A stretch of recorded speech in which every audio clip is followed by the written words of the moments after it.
Hypocrisy.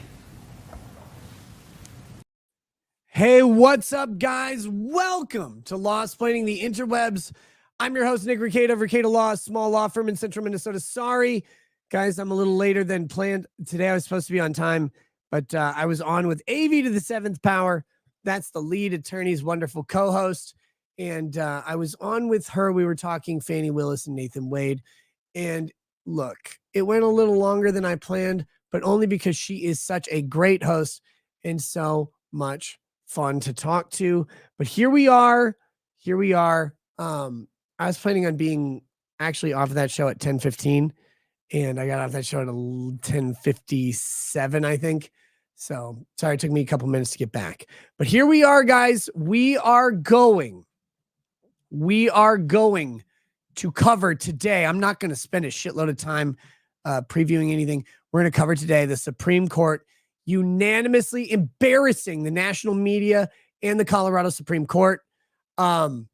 This is something that should not have surprised anybody except so many people. Alpha Store says could have at least told Locals knows, man. I had a Locals post about being on AV's show with the link, and I have the current chat with this show. So sorry about that. But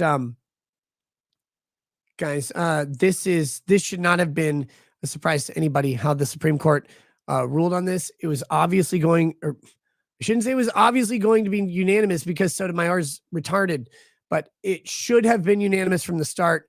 This is a very simple question of can a state disqualify a president under the 14th Amendment absent any sort of instruction or test from the federal Congress on how to do so? The answer is no, they cannot, because that's stupid.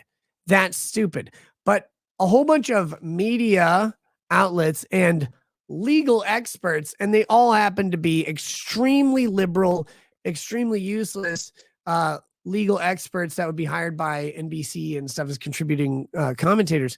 They thought that certainly, of course, Colorado could disqualify the president or the former president of the United States as an insurrectionist with no conviction for insurrection. They thought they could disqualify Donald Trump as a candidate for the 2024 ballot, which doesn't make any sense at all. Even Pisco, the person who is the most wise and no, that's not true. Pisco is surprised by it too. That shouldn't surprise anybody else because Pisco does not understand constitutional law, it seems. But that being said, we've got to cover this opinion. It was a unanimous, what's called a per curiam opinion, which means we don't know who penned the opinion for the court. Like usually if you get a Supreme Court decision, like, oh, Clarence Thomas penned the opinion of the court, or John Roberts did, or Sotomayor did, or Kagan, or whoever. And then the others will offer their concurrences or their dissents. Well, a per curiam opinion has no author, so to speak. Like somebody writes it, but basically all of the members of the court just agree to it. It's a short opinion as far as Supreme Court opinions go. And it's just based on the simple fact that this is how it has to be. And sometimes the court has to answer these questions, even if the answer is obvious. The answer here that the 14th Amendment cannot be applied by a state on its own merit should not surprise a single soul. However, with that, we do have concurring opinions from, I believe, at least Amy Coney Barrett and Sonia Sotomayor, which should offer us some fun stuff to talk about. So this show is literally that. We're going to go through the Supreme Court's ruling and reasoning on this 14th Amendment claim. And I know, like, for some of you, you might be like, well, this isn't whatever. It's not super interesting. But I have to express to you that since 1791, Article 2 authority has not been defined in this way. And I guess it's more appropriately since 1867 with the ratification of the 14th Amendment, defining the, I guess, insurrection clause in a way that applies to a pending presidential candidate who's a former president, but not a former congressman, state governor, senator, or officer of the United States in any other capacity. The opportunity to define out what the insurrection clause means around this is so rare. Like, this will likely not happen again while anybody who's watching is alive. Can I impress that upon you? The youngest person watching this show is probably somewhere south of 18, maybe around 13 years old. And may God have mercy on your soul and never like, first of all, stop and go confess to your parents what you do and then stop watching. But let's hypothetically say the youngest person watching the show is around 13. During their lifetime, this scenario where a candidate for the president of the United States, who seems likely to be not only a front-running candidate, but maybe the winning candidate at this point, is disqualified by a state, and they have never taken an oath of office as a senator, a congressman at the federal or state level, an officer of the United States, an officer of any state, or a governor or an elector for president or vice president. The rarity of having a presidential candidate that with promise like that is so silly rare that we'll probably never have it anyway. But even so, then having them challenged by one state, well, now 3, I think, under the 14th Amendment insurrection clause, it will just not happen. It's not going to happen. First of all, you need something they can convincingly say is an insurrection, even though it's not convincing at all. And then they have to have a president who in some way participated in it, then loses a subsequent election and is coming back for a second term, but divided by a previous president's term. Like, the amount of variables here that make this situation happen are so goddamn low that it's ridiculous. This will probably never happen in our lifetimes, and it will probably never happen again. So to define this out under these extreme circumstances is actually really cool, in my opinion. That's what I love about it, and that's why I'm talking about it. But this is not a throwaway opinion of the court. This is critical because even though it's never happened up until now, because there hasn't been a Trump for people to be pissed at, if they allowed the states to do what Colorado and Maine and now Illinois have tried to do, you're talking about pandemonium in every election year, disqualifying candidates all over the place in this piecemeal thing. And it can't be that way. It was never intended to be that way. Anybody who says it was is stupid. So we're going to read the opinion. We're going to read the concurring opinions by Amy Coney Barrett, Sotomayor, and whoever else. It's going to take up probably the whole show. But that's because it's one of the most important things to discuss right now in the realm of law, and particularly constitutional law in an election year. We have to talk about this. Just as a brief update, the Supreme Court has decided to take up the Trump immunity case.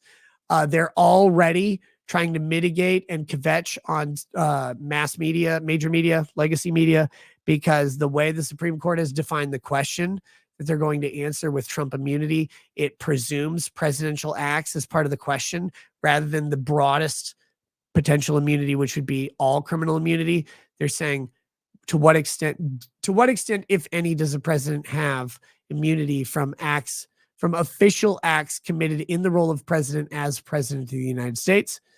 If that's the question that is asked about Trump, it is likely he's going to have some level of criminal immunity, and it's going to be funny. It's going to piss everybody off. But that's going on, and they can't figure out why the Supreme Court would ask it that way. And I can tell them that the reason you can't figure out is because you're all stupid. You're all brainwashed by your fucking anti-Trump hysteria. You're brainwashed by your partisanship, and you can't figure out why the Supreme Court really wants to figure out the extent of presidential criminal immunity while the president is acting as a president and what that means. That's the most important part. It doesn't matter that it's Trump. It doesn't matter that it's right-wing, left-wing, populists versus non-populist, globalists versus whatever. Like, none of that matters. Everything that matters is, should the president enjoy some level of immunity for their acts as president? Yes, they should is the answer. What level of that immunity is there? And then that's going to get remanded down, and then Trump's actions are going to be weighed under that standard. Whether he's immune or not is irrelevant. they need to define criminal immunity for a president, because now we have prosecutions of former presidents, which means we will have more unless the Supreme Court answers it. So there's that that's going on. Other than that, guys, I'll briefly say I got the flu on Monday of last week. My temperature is relatively stable. My energy is hit or miss at any given moment. I'm feeling really good right now. My head is congested. I've got a lot of sinus pressure in my nose and behind my eyes. And if you guys have seen my nose, if I have sinus pressure, the world is about to end. But I'm here for the show. We're going to go as long as it takes, hopefully, to do this. I don't know that we're going to go too much longer. Hopefully we'll be back to regular streaming as soon as possible. But what regular streaming means is about to change, and there may be some fun stuff, and people are going to speculate about it, and it'll be great. It'll be a blast. But for now, this is a show. I believe we will still have the Rumble flip at 1 hour in, and then we're going to just keep going. And thank you for bearing with me through all the canceled shows. I have really, I didn't see this flu coming, and it's been really fucking brutal on me, Lady Rackets, and all but 2 of our kids have gotten it so far. Although one of them had a runny nose and a little bit of a temp tonight. And I'm like, please just don't make them sick. Like, please let that be incidental, because it's nasty and it lasts for fucking ever. So yeah. And also, yes, many people have expressed concern over my health. Look, to those of you who are genuinely concerned, let me just say this. 2 things have gone on. From May of 2022 to recently, I had intentionally lost about 40 pounds. During this illness, I've lost another 9 fucking pounds that is not supposed to be gone. And it's hard to eat. So I'm working on getting those 9 pounds back. So I know I do look very frail and sickly right now. A lot of that is related to losing 10 pounds that I didn't want to lose. That was not the goal. It was not the plan. And I'm trying to pack that back on, but it's going to take me a little bit of time. It's, like I said, it's hard to eat during the day because I don't feel great. So I've been doing a lot of rest, a lot of relaxation, and trying to just take it easy as much as possible while still doing all the shit I have to do for kids and family. So thank you for expressing concern about that. I just wanted to let you know that's the case. I'm like, today I'm up 2 pounds. I'm about 7 pounds underweight from what I want to be. But that's where that is. So I don't have AIDS yet. I'm trying to get it, guys. I'm trying, but there just aren't enough gay prostitutes in my town. So we'll get there eventually. All right. CJ says, I appreciate you answering my question with Avi. Much love, my brother. Cheers. Hey, thanks for asking it. Great questions, and I'm glad I was able to answer them for you. Chris Benoit says, hey, Nick, did you know Tonga Saw and my son have something in common? They both yelled, Daddy, no. I did know that. I did know that. And then Lefty says, Nick, it's that time again. We'll get that round in this year. Yes. I don't know what you mean by that, but yes, we do. And then James Pruitt says, you look like death. I feel like death most days. Most days, I feel like death. Most days lately, I do feel like death. Again, I've been sick since Monday of last week. And as much as I can, I'm streaming. But they're like yesterday, I couldn't do it. I couldn't stare at a screen for hours. My eyes were just pounding. And my nose was so plugged up. It's so fucking irritating. But we're working on it, trying to get back to that healthy enough space to just stream and not have it be a thing. So thanks for bearing with me. I don't want to sit and belabor this shit though, guys. I want to get into the show. I know I often ramble way too long, so we're going to do that, and we'll get into this. I'm drinking Brother Justice single malt whiskey, American single malt whiskey. It's very good. It's not a bourbon, so it doesn't have that bourbony flavor. I just bought it because it said Justice, even though it's spelled like someone who's not American would spell it. It's just kind of fun. So here we go. Headache is COVID. No, I don't have COVID. Thank God. Thank God. So your stuffed nose makes you sound like a Minnesotan. Yeah, dude, I don't like it at all, but hey, it is what it is. I blow my nose like 50 times a day right now, just trying to keep the shit out of it. Sometimes I actually lose my sense of taste, and then I get it back, and then I lose it and I get it back. It's been a mess. Did you drink your daily heavy water? What is heavy water? No, I don't drink heavy water. All right, here we go. Here we go. Let's go with this fucking here we go. Where's my damn story? Pulling up this story with the holy shit, Thane Mithra dropped a huge damn super chat. Wow. Thank you. Thank you, Thane. James Gardner says, blow your nose and have a drink. Everyone loves you. Well, I have been doing that. God damn, Thane. And then the only cross says, well, if you can find your way down to Texas tomorrow, I'll feed you some brisket. God, I would love to. It's been way too long since I've had brisket. I haven't been traveling. I haven't been doing anything other than trying to keep up with life. Again, not to belabor this point. Life changed a lot for me and Lady Rackets recently, and our scheduling got very complicated, and keeping up with it became much more of a difficult task than before. Not in any bad way. It just, you plans things out around how life is, and then life changes. So we've been trying to keep up desperately with the kids' schedules in a way that's been really tough on us. I am trying to account for that and come up with a more consistent streaming schedule that's very predictable. The sickness has been a fucking monkey wrench and all that. Westfield says, how'd you lose so much weight? I told you guys, if you want to lose weight, it's really simple. Just stop eating. Don't eat. That doesn't mean never eat. It literally means eat so much less than you think you're going to eat. Because that's how you lose weight, is you just don't eat as much food. You can create a calorie deficiency somewhere else, like by increasing activity, but most people don't have time for that. Eat less. That's what I did. It was very intentional. It took a long time. I was 201 pounds at my doctor's visit in May of 2022. I know I got up to 206 at one point. And then now my goal is to be between 160 and 165 most of the time until I get to the gym more and more and more and add good weight, adding bulky muscle. Then I'll be happy to get back up to 185 if I'm adding pounds and pounds of muscle.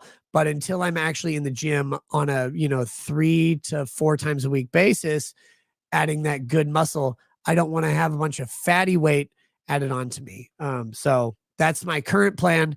Is I cut the weight that I didn't want on me. I cut a lot of the fat. I have very little fat remaining, which is great. And so now I'm going to be adding weight as I am able to get back to the gym, work it out, and add muscle. By the way, thank you to Joe, Good Logic, and the Raiders. Welcome to the show. We're about to hit this Supreme Court decision. But just do push-ups. I was for a long time. They're kind of good, but they're more aerobic than anaerobic. You have to add weight. So unless I've got a kid like sitting on my back while I do the push-ups, it's not super good. I have a bunch of different types of exercises that I do for different purposes, and they're awesome. My arms are pretty cool right now. Maybe I'll do a local show tonight and show you, but yeah. Oh, also, for now, the locals after streams, thank God, they're not happening. There will be some more spontaneous locals activity happening soon. I've gotten rid of that required locals after stream. Hated it. It was not productive. It was not good. So look for locals to change pretty dramatically soon, as I've gotten rid of that. But again, the sickness is hampering my plans. All right, here we go. Rockahora says, not enough gays willing to do anything for money in your town. No, not enough of them have AIDS. Why not just ask for Schneider? Or why not just ask Schneider? Whether you could catch all sorts of diseases in addition to AIDS from that bottom feeder. Look, he likes eating booty. It's not my thing. Brax says, I do isometric exercises, incline push-ups, etc.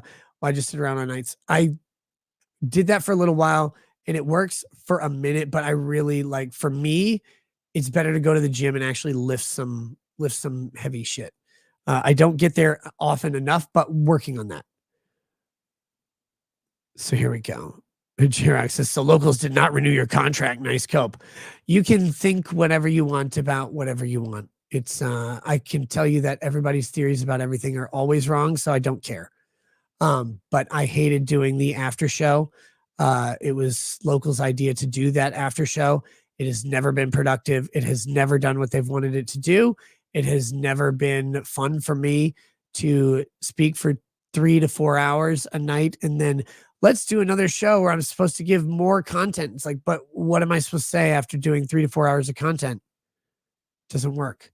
That's not how I built locals, and it's not how locals was going to grow afterwards. And I hated it. So I negotiated that out. It's gone. It's fantastic. And we're going to be doing a lot of different stuff locals as we go. Lefty says, golf, Nick, golf. Oh, is that you? That's you. Yes, let's do that as soon as possible. Here we go. J Rock says, I hated agreeing to a contract I signed. Guys, J Rock is really cool. He's here all the time and he thinks he knows stuff about whatever. No, I really liked the contract I signed with locals. It was very lucrative for me, and it was a lot of security. But what I found, and I thought, oh yeah, doing a local stream after my Rumble show would be great. What I found very quickly was that I didn't enjoy it. People didn't show up for it in the same way that they would have showed up for a daytime show. I was burned out. I had over talked on my main show, and I didn't have topics that were following.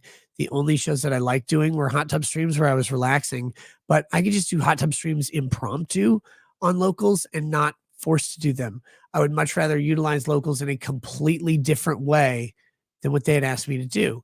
But I didn't know that at the time I signed the contract. It sounded good, and then it didn't work out. So now we've got a whole new arrangement, and it's fantastic. Don Schuler says, look out, Nick's going to start an OnlyFans for his gym thirst traps. Dude, I wish. That'd be so much fun. Very, very fun to do so, but we're not doing that. And then Nazer says, shout out to Thane. And then, okay, fire, hashtag Nick is late, and always gay. Yes, true.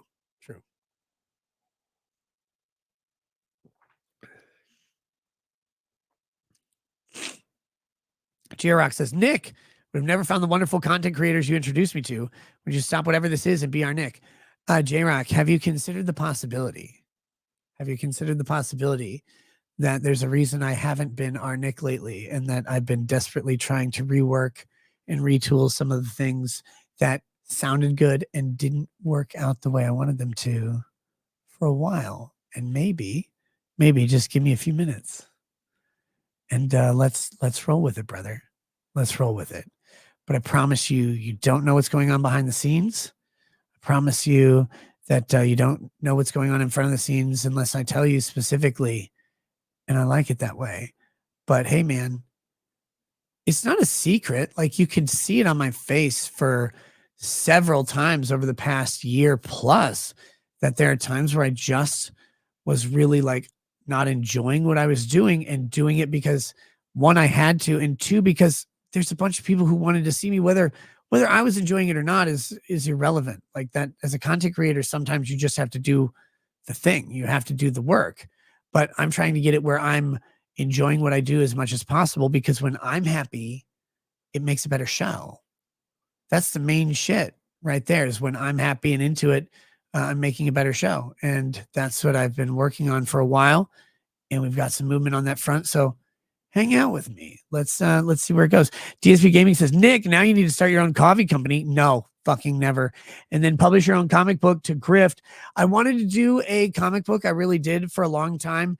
And then I thought, I kind of missed striking that iron. I have a decent idea for one, but it's going to be so far, and I would want to be so far into the comic book before I offer it to people, because I know me. I know if I say, I'm going to do this project, believe in it, I won't do it. Like, I want to have the project almost ready before I release anything. I don't know if I'll ever get around to the comic book. My first book that I want to do, like, most seriously, is not a comic book. And I would do that before any comic book or graphic novel. But any project that I do and offer to people will be almost done by the time I offer it, because, again, I know who I am. I know I have an idea to do a thing, and I'll talk about it, but then I won't do the thing. Like, that's not how you can ask people to invest in something. So if I'm doing that, know that I'll be showing you an almost finished project. But he says, and then publish your own comic book to grift, as the locals Rumble one is dying. Now, my locals in Rumble are fine. Like, they're good. I like them. We'll see how they go going forward. It's great. Death's API says, does your nose ever touch your drink? Just wondering. No, I don't. I don't pour enough to get my nose all the way in there, but it can get pretty deep. Thank you. Okay, let's do this, guys. J-Rock, welcome to Paralegal Status. Thanks, man. And again, I don't take this shit personally. Again, people think they know what's going on, and it's fun to listen to. I'll just tell you what's going on because I don't have any reason to not. People get this idea that like, oh, Nick needs to lie about, like, I don't have to lie about anything at all. I'll just tell you, I've been looking to redo a whole lot about this show for quite a long time, and I'm finally getting the opportunity to do so. And I want to drag everybody along with it. And, candidly, there's been plenty of times, and again, it's been obvious that I have not enjoyed doing what I built a career that was fun, and then it became unfun. You got to undo that shit, because if you're doing something that you don't like or don't want to do, you can't sustain it. In my opinion, that's me though. I know a lot of people go to a job that they don't like or whatever. You go to your 9 to 5 and then you come home and like you divorce yourself from that world when you go back home. For me, streaming doesn't work that way. There is no divorcing yourself, because when you pull up social media, you pull up the other things that you do, people ask you about how things are going. All of that shit that factors in is that doesn't go away. There is no, like, it's what you do, it's who you are, it's who you become, and people start to know you from those things. So for me, I have to be in a place where I'm enjoying the show, which means that my life has to be in relative order, which is always a disaster.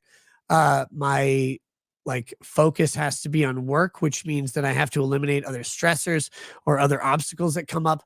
I have to deal with those in a way that sometimes it's public and sometimes it's private. They have to go away. And then I have to be able to source material that I'm interested in to come on and talk for hours at a time, because you can't talk about shit you don't care about for hours. It just doesn't work.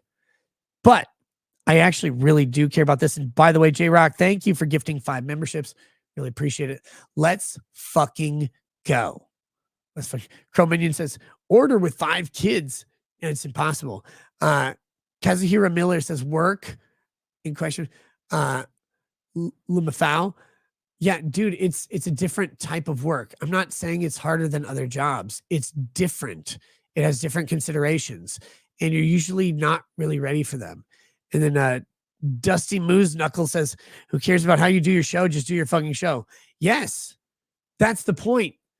But as easy as it is to say what you just said, and what you said is true, just do your fucking show. When you just do your fucking show, the thing about being a live streaming person when you're on for hours at a time is you can't just do your show. You can't act through it. You can't deceive people. You can't like try and obfuscate what's going on. Your life is open for examination, and your moods and your reactions and all of that is there, laid bare. You can try and hide the ball. You can try and put on a good face, but people are going to find out when you're having a good time, when you're having a bad time. There's no way around it. So for me, my opinion, the best is to always just be open about what you're doing, who you are, how you're feeling and stuff, because people will know anyway. So I try to share that with people. If they want to share that with me, great. If not, I'm sorry. Try to keep it to a minimum on the show. I really do. But I do try to let people know where I am and what I'm doing, because I want them to know like the course of the show. Because I want them to say, I'll watch this guy longer, or I don't want to watch this guy anymore. I want you to make that decision. I want you to have the information that I can give you to do that. Let's see. Araga Horse says, Nick, let's get to the part where Keith Olbermann taunts Rando on X by bragging about having piss streaming down his face while he accuses minority females being illiterate and mentally retarded. That sounds hot. Except for Keith Olbermann. And then Bogart says, Nick, would you be willing to collaborate with Robert Barnes and Rich Barris on the founding literature and writers on the Constitution and Bill of Rights to have a 3-way chat on bullet point topics? Every time, yes. Every time. Jameson says waitresses put on a fake Face it, do it every day, loser. Yet waitresses don't have the same clientele, we'll say. And then Survival says, Nick, you really need to double check the locks on your basement gimps. The repeated escapes are really starting to wear on your visage. Okay. Sleeping Psycho says, 1, very happy to see you happier. 2, can you also mention to someone, Locals apps have been stale garbage for about a month now. It's killing the mood. Dude, I noticed how bad it was today. It's really bad today. And yes, I will mention it to him. I have a meeting with Locals tomorrow, actually. The Iceman says, hey, Nick, I'm going to watch your stuff no matter what. I just hope you can do changes that you actually want and make you happy. Love the non-law talls. I think you mean talks. Yeah, of course. And bringing more of those back in reasonably is part of it. But here, let's stop doing this. Nick Naylor says, want to know the biggest pitfall of your streams now? Why I barely watch anymore? Arguing with that goddamn chat for 45 minutes at a time. It's only been 30 minutes and 53 seconds. Jameson says, of course, you're such a special boy. I'm sure no one could ever understand. If you haven't done streaming, you can't. Like, in the same way that I haven't done construction, so I can't do construction understanding either.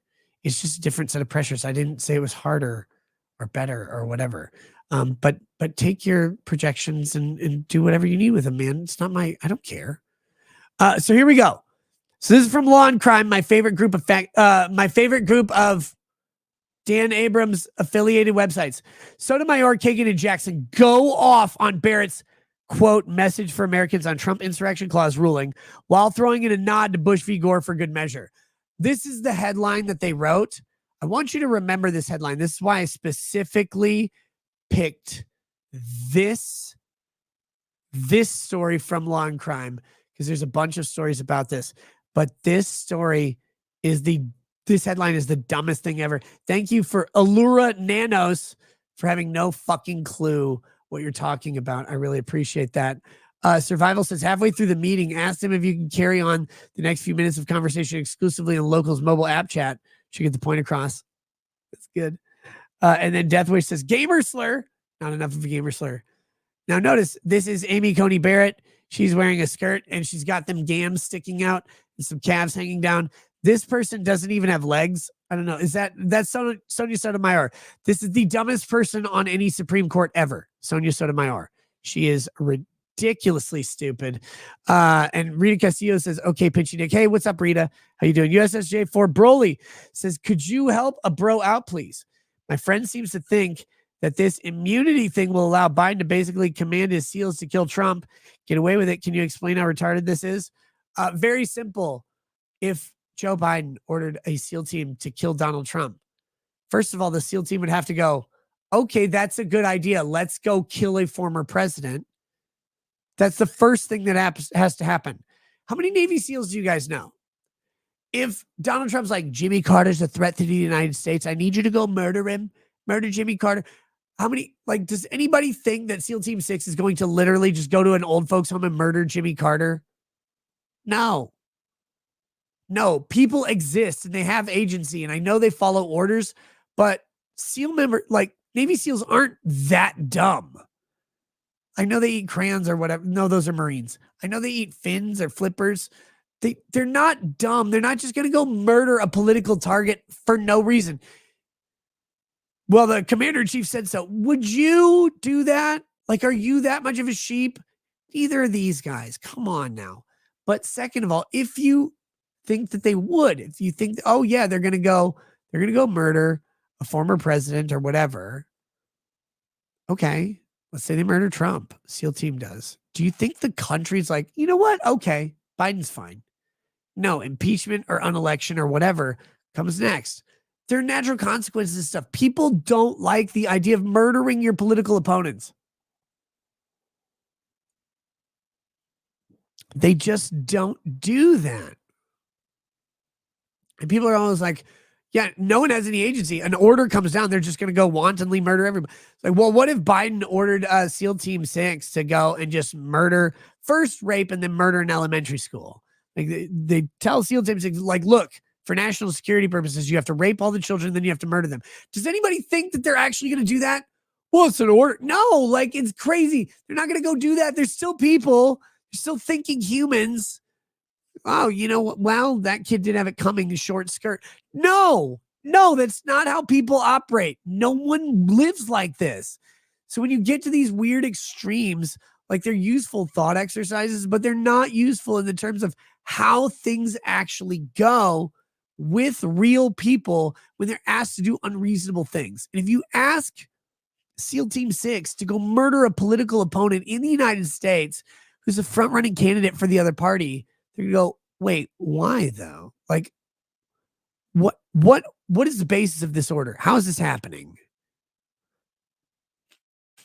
Indiana the Dog says, if Colorado Secretary of State doesn't count Trump general votes, sends alt slate to Kamala on January 6th, can objections be ignored and she just opens and counts those? We don't know. We don't know the answer, do we? It'll be great. We'll find out. So here we go. Kevin B 19C says soldiers do terrible shit in war all the time. Yes, but we're not in war. Joe Biden is not at war with President Trump. Biden and Trump are not at war, and the military murdering their potential next commander-in-chief is not the same as committing some sort of atrocity against a prisoner at Abu Ghraib. These are way different things. And let me take the very unpopular opinion here. When you talk about soldiers doing unconscionable things at like Abu Ghraib or whatever, guess what? To most people,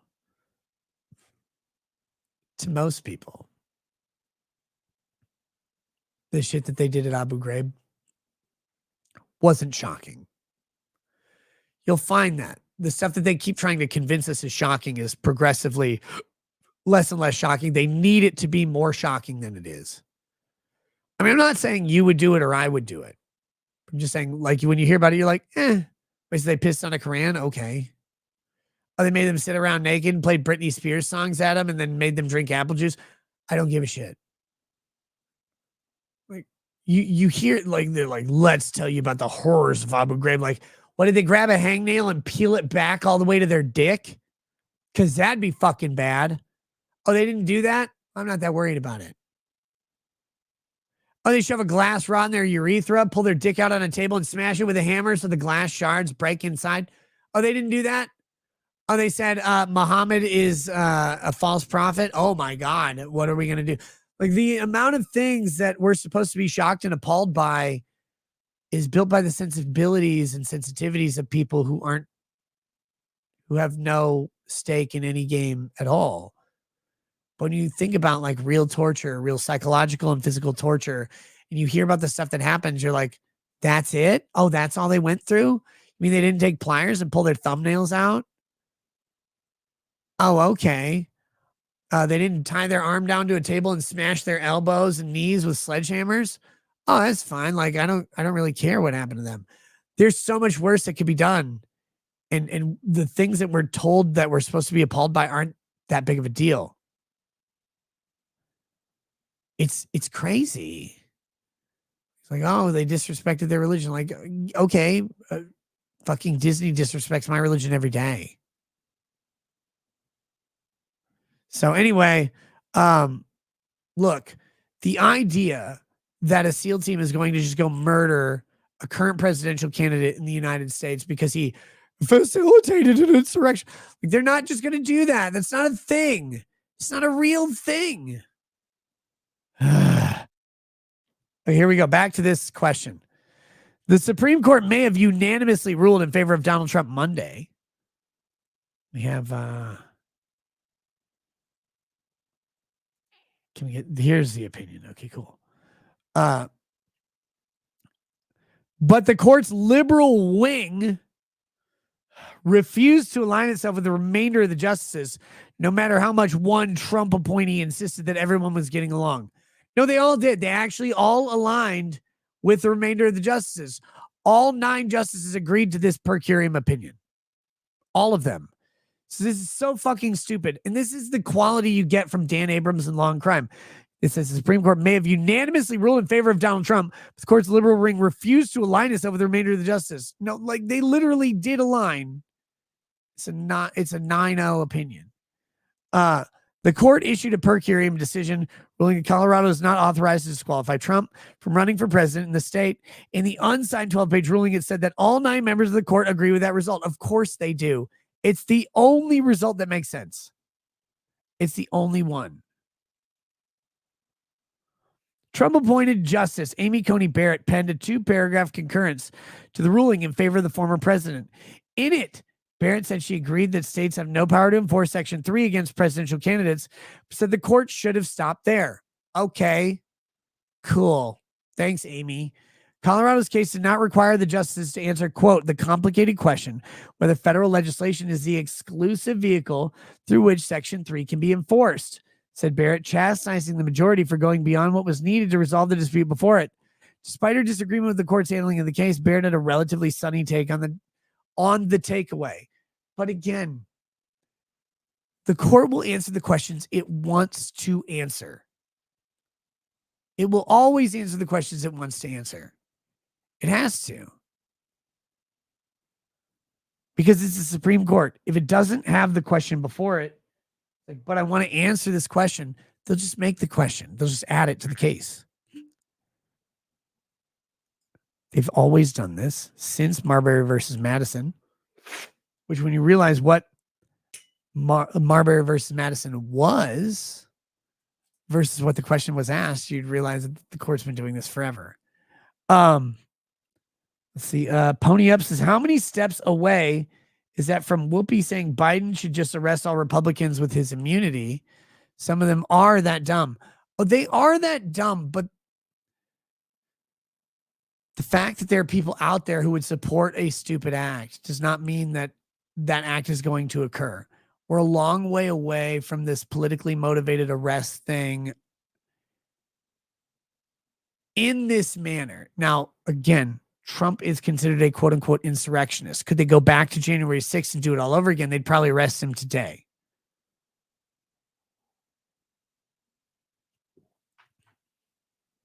But they didn't, because they weren't where they are today back then. It's a different question. But here we go.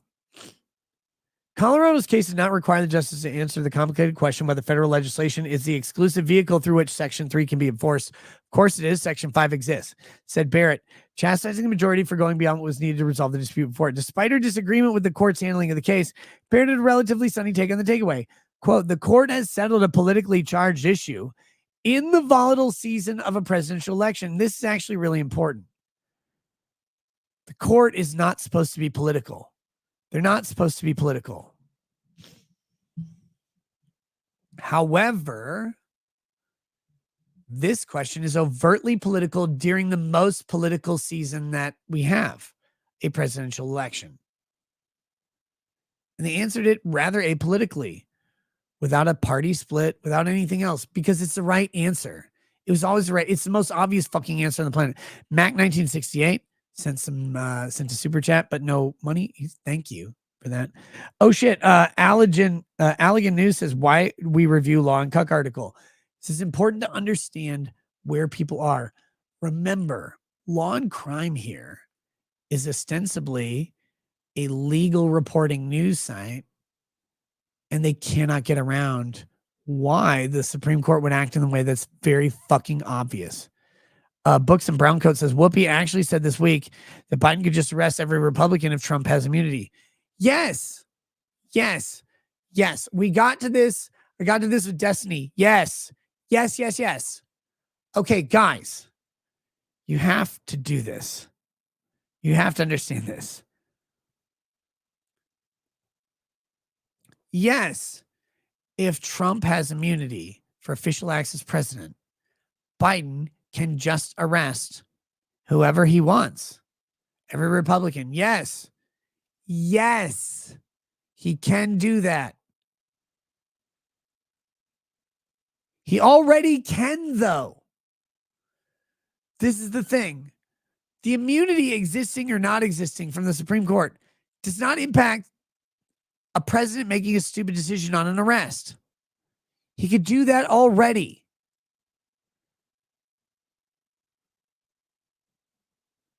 He already has that authority to do the thing if the arresting officers or agents or military people will follow the order. Sure. You can't stop a president from issuing an order, even if the order is unlawful. The Supreme Court can't. And this is what I've been trying to tell people. Our whole system of government operates on a set of handshake agreements, understandings, winks and nods.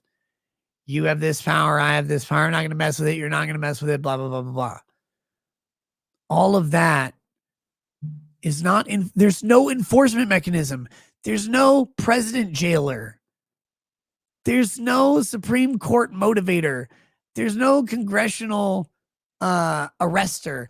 Like, none of these things exist to actually enforce all of these agreements that are in the Constitution. They just do. And the reason they do this is because it makes more sense to just fucking do the thing. Because if you just do the thing, it's easier. Government works. If you don't do the thing and you start arresting everybody, you start asking these questions, you go to court, you get challenged. The people don't like it, whatever. You always have to have enough political capital to do the thing you want to do that's negative. But they never do. Congress's approval rating is like 9%. President's approval rating is below 50%. If Joe Biden comes out and arrests all Republicans, really? Do you think like all Republicans are now in jail? Do we think that's a real possibility? That's a real happen? It's not real. The president's like, I'm going to arrest all Republicans. That won't hold. It'll piss everybody off. And guys, he'll either be dealt with through the 25th Amendment or through the process of impeachment, or he'll be assassinated, because people don't deal with this shit that way. It's not how our country runs. There is a level of practicality to all of this shit. There always has been. There always will be. You can't just say, well, if this happens, the president will X or Y or Z. No one knows what's going to happen in most of this stuff. But I tell you, it's probably not going to happen. You take a bunch of senators' power away and put them in prison. Yeah, no, thank you. They'd rather stay out of prison. That's why they're senators. All right, here we go. Johnny Reb 84 says, Lord shoving a glass rod down their dick and pulling it out to smash it to get glass shards in the urethra is sounding like a fate worse than death. Only greasing it with pig fat would be worse. Well, and also after having the smashed glass shards in the penis, parading very attractive people in front of them and having them come and touch them to arouse them, and then agitate the internal stuff would be worse, I think. Raga says, remember when Lincoln arrested everyone in the South? That was crazy. Yeah, exactly. He didn't do that either. Allergen News says, Biden already did that using January 6th, but he didn't arrest close to everybody. The DOJ on January 6th has been atrocious. Don't get me wrong, but there's so many more. There's so many more people, and they're still holding on to an act, not an affiliation. Rael says, I sent you an email about the cancer fundraiser last week, like you asked from your Facebook email listed. My email starts with, Rick, you only need 2.4 thousand more. Okay, Rael, we're going to hit it tomorrow. I am. Pony Up says, if we're going full Civil War, I guess Biden following Lincoln's example of suspending habeas corpus be the next step in his sentence sequence of senility.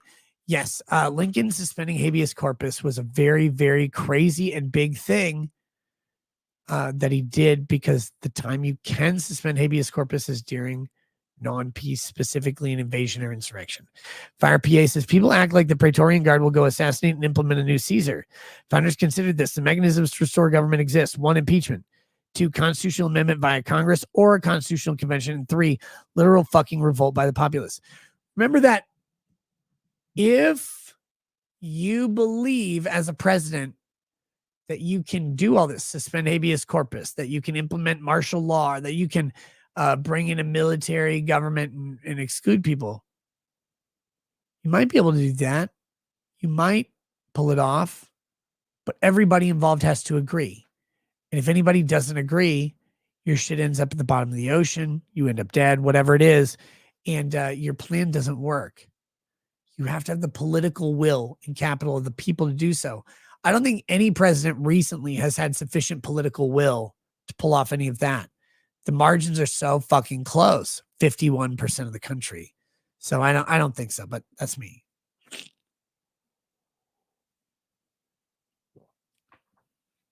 Barrett wrote, an apparent effort to hold up her fellow justices' models of patriotic unity, particularly in this circumstance. Writings on the court should turn the national temperature down, not up.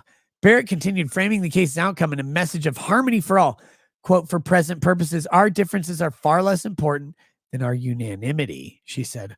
All 9 justices agree on the outcome of this case. That is the message Americans should take home. Yeah, it really is. But they're going to try and tell us that that's bad. Tara Rayner says, have you given thought? No. About covering Karen Reed trial in April. It actually still goes ahead. Yes. So much feckery going on, including Turtle Boy. Yes, Turtle Boy's out of prison. I do need to talk to him, or out of jail. I do need to talk to him. And yes, I have thought about covering it again. My schedule got weird. We're trying to make it so I'm around enough to cover daytime trials. I'll let you know. Allergen News says Biden is looking for the next big event. Don't give it. I agree. Pony Up says, I guess official acts goes both ways. Giggity. Look, so here's the thing. Official acts is language that is it's called a term of art. It's used specifically in reference to the civil immunity of a president.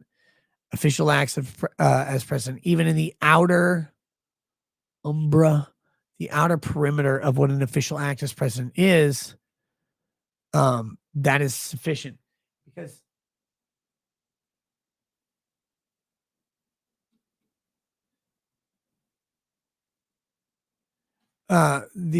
what that is this concept that we go farther than seems reasonable to protect a president's acts. So we go farther. So what we don't want is a president to have to first defend every act that he does as a official act and then say, so I'm immune. We don't want that. So the way that official acts have been sculpted out in civil immunity is that the president has immunity from any act which is in the outer perimeter of civil act of acts, official duties as a president. Sorry, of official acts, because they really just want a president to do what they're going to do and not be worrying about being sued or arrested once they get out of office. And that's as simple as it is. It's as simple as it needs to be. So the court determining these official acts as president, yeah, I mean, a lot of shit's official. And yes, that means that the president could commit a bunch of crimes. But guess what, guys? The president could already do this. Literally with impunity. He could pardon himself many times. They still don't. Presidents still don't do this thing that they could do. It's so obvious to everybody that they could do it, but they don't do it. Why don't they do it? Oh, I don't know. Because maybe, just maybe, they're not committing a crime. They're not harming someone else. They're just doing something that's in their purview as president, and people don't like it. So we don't want to jail them for it. Algin News says Turtle Boy is a drama streamer. I don't care. He got arrested for speech. It was stupid. Breck says, seems like they need to narrow down what is and is not an official act first. Yes, but this goes back to the civil question. Maybe they do. Maybe they need to narrow it down, but it's actually overbroad. They want to be extra cautious and deferential to the president. They said if there's any possibility, it's in the outer perimeter of an official act. You just related to an official act as president. He's immune. That's the civil immunity. That's what they should be doing, this criminal immunity. I think they should go farther. I honestly think all criminal acts as president should be immune until impeached. But that's me. So here we go. Back to this. It seems though that Justices Sonia Sotomayor, Eleni Kagan, and Ketanji Brown Jackson were decidedly unwilling to allow Barrett to dictate messaging that reflected on them over 6 pages. Sotomayor railed against the majority for the same reason Barrett concurred. So wait, they have the same thing. Essentially overdoing its job and handing Trump a larger win than was necessary in the case. So wait, Barrett said this, but Sonia Sotomayor gets credit for saying the same thing Barrett said? That's stupid. That's really dumb. Okay. This is who we are. Says nice of you to cover days old news. I was going to cover it yesterday, but I was sick. Also, I don't give a shit when other people cover the news. I care about my coverage. Sotomayor began quoting the court's highly controversial 2022 ruling Dobbs versus Jackson Women's Health Organization, which gutted the right to an abortion. Women never had a right to an abortion. They had a right to some level of medical privacy that's different. Oh, by the way, we've had great donations here on YouTube tonight. Thank you for that. Thank you for participating in the show. We're not going to do a Rumble flip tonight. I am going to take a break in 5 minutes or so, 4.5 minutes to 5 minutes. I'm going to take a little break, go to the bathroom like I normally would. We're going to stay on YouTube the entire time. You know why? Maybe it's funny to watch the platforms actually have to compete.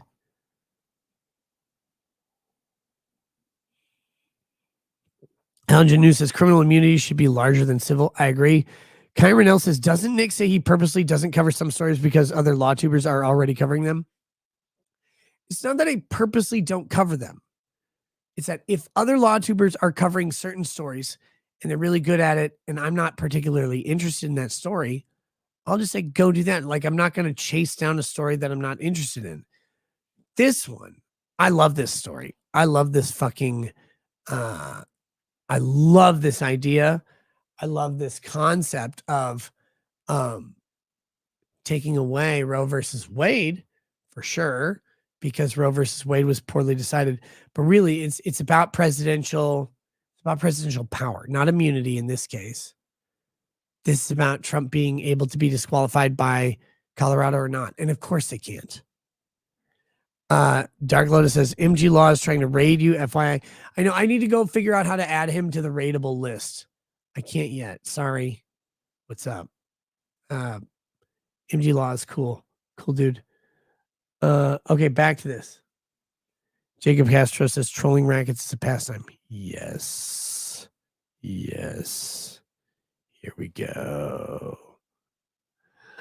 Duckfat says, because Rumble isn't paying you to switch. We get it. Paymaker STFU. You can think that, but remember, I've been talking about I don't want to do the switch. I never liked the switch. Switch was good for a while because the purpose was to take YouTube viewers and expose them to Rumble and say, hey, there is this alternative competing platform. After a year of that, I don't think it's useful anymore. So guess what? It's been on my list of things to get rid of because it's not helpful. It's not growing Rumble anyway. It's just a thing that we do that is cumbersome. I'm not doing it tonight. I'm not doing it. YouTube's been fantastic. Rumble's been fantastic too. And I know that people are going to think whatever they want to think, and that's so much fun. Think what you want to think. It'll be great. Alligator News says, Nick chased down the story about these nuts. Okay, so back to this, though. If it is not necessary to decide more to dispose of a case, then it is necessary not to decide more. That's actually not true. That's never been true. She quoted, then reminded that the principle of judicial restraint goes back to Marbury versus Madison. I can't wait to read that statement. Sotomayor slammed the majority for deciding not just a case before it, but hypothetical future challenges. Minced no words as she did so. No, they need to define out what presidential immunity actually is. They need to do that. In this case, the court must decide whether Colorado may keep a presidential candidate off the ballot on the grounds he is an oath-breaking insurrectionist, thus disqualified from holding federal office under Section 3 of the 14th Amendment. She summarized and said that all the court needed to do was answer that one question. To be clear, she said that that's all the court needed to do, but the answer was no. Colorado may not keep an insurrectionist off the ballot. That's what she had to come to the conclusion of. That's what she agreed to. That's what she fucking agreed to. But hey, here we go with that. She summarized and said that all the court needed to do was answer that one question. Sotomayor then took issue with the characterization of the unanimous ruling both Barrett and the majority used in their opinions. She took issue with the characterization of the unanimous ruling, but it was a unanimous ruling. It was. That's what it was. Trainer Red says, have you ever thought of making a short video teaching people how to start up streaming? Yes, that's coming on locals very much sooner than later. I've been thinking about cooking and gaming streams for a bit with my bird brain, but don't even know where to begin. Yes, Trainer Red, that's coming. Jenny LJ says, boom, here you go. Good luck when you go to the can. Lol. Keep smiling, Nick. I'm always smiling. So fucking happy. You guys make me very, very happy. And I look again, not to be gay, but I know that I've made a lot of people not happy over the past year and a half or whatever. Just know that like not all decisions were entirely in the hands of me. And now is this great opportunity to wrest those decisions back to me. Here's the thing. I've always liked me, and I like the decisions I make. Giving those decisions over to other people, sometimes you have to show them that the decisions that they make are not correct. Because if they would have made the correct decisions, they would be doing what I do instead of doing something else. And you're like, well, like, look, what you're asking me to do might not be great. And they're like, no, this is what I want to do. Okay. All right. But guys, we have so much more fun. B Noodlehead says, what's wrong with your voice, Nick? Did you lose your voice or something? I had the flu Monday of last week, and I've got the lingering fucking effects of it. I've got a ton of sinus pressure and congestion. I've got a huge headache behind my eyes. My throat has been raw from coughing like crazy. Trying to get rid of it as soon as possible, get back to being just me, because I have so much stuff I want to do and share with you guys, and start making some real different changes here. But until then, I can't do that. But yeah, my voice is kind of fucked. I'm sorry. L Prince, thank you for the donation. Here we go. Sleepy Girl says, Nick, you're lucky to be alive. The flu kills. The flu kills old people. I'm not that old yet. So Sotomayor then took issue with the characterization of the unanimous ruling, both Barrett and the majority using their opinions. Quote, even though all 9 members of the court agree that this independent and sufficient rationale resolves the case, 5 justices go on, Sotomayor wrote, distancing the court's liberal flank from much of the majority's decision. Sotomayor said that the justices not only decided unnecessary, quote, novel constitutional questions, and they really should here. They should have novel constitutional questions. Jeff Dane says, if you mainly cared about making people happy, you probably wouldn't be a good lawyer, to be honest. Who said I was a good lawyer? Ben Dustin says, is there a trial stream coming up? Really hankering for a decent one. That's the issue, I guess. Need a juicy subject. I think Courtney Clenny is coming up. Again, we had something come up which made my daytime very sus. I wasn't sure if I'd be able to do any trial, but I think we've got it all knocked out. I think we've got all the help and support we need to make that happen. I'm just not positive. Courtney Clenny is coming up soon, though. Alex Goldberg, welcome to Paralegal. El Princess, thank God no Rumble flip. So don't spend the next 15 minutes pissed trying to find you a locals Rumble Discord FML. You know, here we go. Like, we're in a new era. Allegan News says, Cliff Notes, SCOTUS Red Section 5 of the 14th. Yes. Potato Biden says, Nick, how is Kensington? Wait, what the fuck is Kensington?